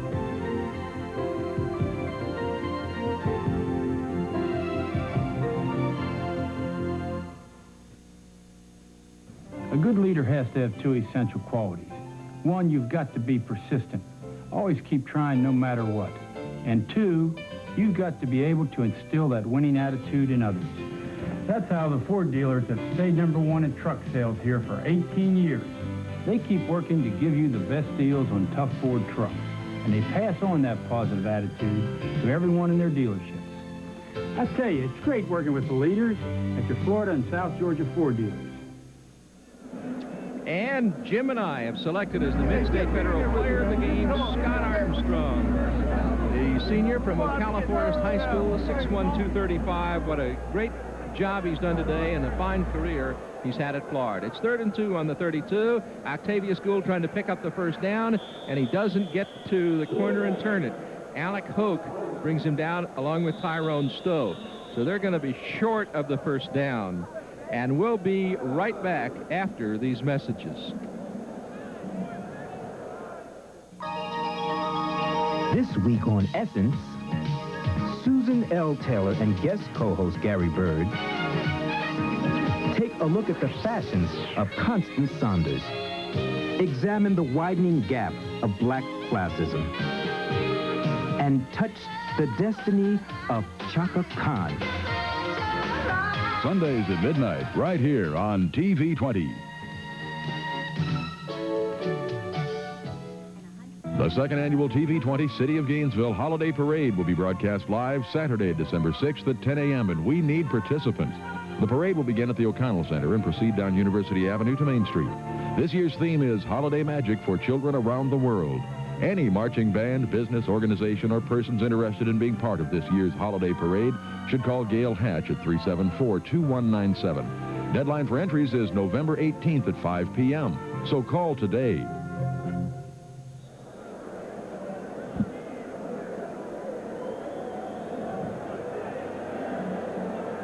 Octavius Gould, total of 119 yards rushing and receiving this afternoon. On 4th down, gets the call and gets the first down for the Gators down close to the 20-yard line. Derek Baker, the free safety, makes the tackle as Octavius Gould makes the carry. By the way, Rodney Brewer is 12 for 19 for 160 yards, 1 touchdown, 1 interception this afternoon. Well, in the locker room, they call Octavius a homeboy today because he's back home. That's right. And he's doing a job, isn't he? He certainly has been super today. All season long. He's a terrific young freshman. University of Florida has a real catch with Octavius Gould. They've got some great young running backs.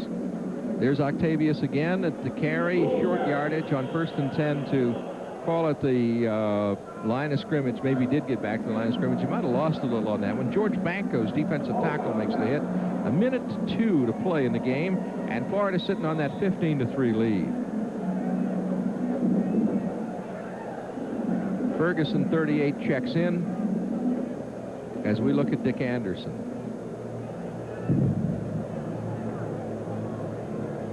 and Galen Hall, teammates at Penn State in the early 1960s.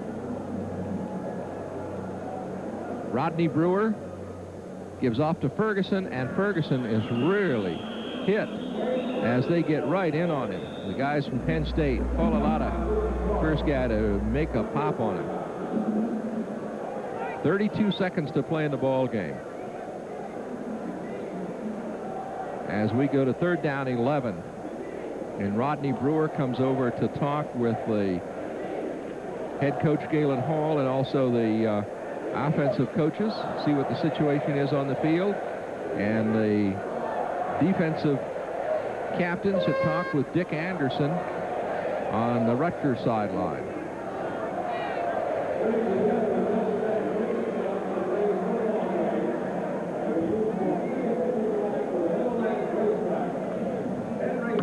Florida takes this coming week off, and then November 1st, it is Auburn in Gainesville, and that is the last home game in Gainesville for the 1986 season.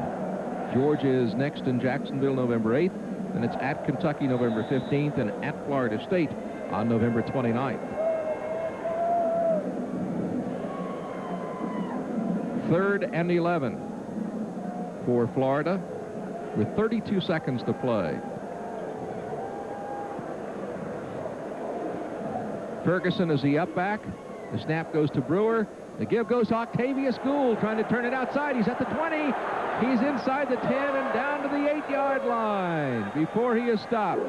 Derek Baker makes the tackle. 24 seconds to play, and he is inside the 10 with a first down. Almost in the end zone right there as they ran a bit of a lag draw. Rutgers expecting perhaps the pass. And now the clock's going to wind down, and the Gators will walk away with a 15-3 victory over the Rutgers Scarlet Knights.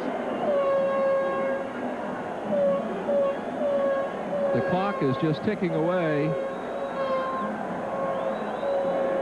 3, 2, 1, and the University of Florida picks up the victory. Galen Hall goes over and shakes hands with former teammate Dick Anderson, and Galen Hall gets his 20th victory as a head coach here at the University of Florida. And the Gators take next week off, and then it's Auburn on November the 1st as you see Galen come across the field. And his Gators this afternoon defensively really rose to the occasion, and offensively they were able to score with the 3 field goals of Jeff Dawson and the touchdown pass by Rodney Brewer to Ricky Natile. Injury-wise, you can see that the Gators are really fighting against that situation. They have lost Brett Wickman probably for the season, I think officially for the season. And so he has been a great player for them, a great sure-handed guy to catch the ball when they really needed it. He will be out. Some of the other injuries has hurt him. Kerwin Bell, of course, went out recently, and that brought on Rodney Brewer, Jeff Zimmerman. Battle with Auburn at Florida Field. Gators fortunately have a week off. You look at the president of the University of Florida, Dr. Marshall Kreiser, and he is talking with some of the people on the field. A lot of Gators have come up for this, and there are a lot of Florida alums in the area. And Mr. Kreiser always likes to spread the word about the University of Florida. And we will be back with more from here in the Meadowlands, but right now, 15-3 this afternoon at the Meadowlands, their first time to play in the northeastern United States since meeting Villanova back in 1942, and a lot of Florida alums got the opportunity to come out and to see the Gators play, and of course a lot of Gator fans followed Florida up here. We'd like to thank our spotters, Robert Salat and David Mosca, stats guy Stuart Silverman, and this afternoon our end zone cameraman was Buzz Schwing, whose dad is one of the best-known guys in television sports production, one of the founders of the Ms. Lou TV network. So we've had a good crew with us today, and you see the names of all of these other people who made such pretty pictures for us and do such a great job. Well, we all will look forward to Auburn coming to Florida Field in 2 weeks. Gators getting a chance to rest up and get some healthy bodies back on that football field to take on the War Eagles. Well, of course, then the Georgia game coming up in Jacksonville on November the 8th. The Florida Gators have now picked up 3 wins against 4 losses. And offensively this afternoon, some sparks. Octavius Gould having a fine afternoon. And also a nice touchdown pass from Rodney Brewer to Ricky Nattiel. Jeff Dawson being called on and been able to come through with the field goals when it was needed.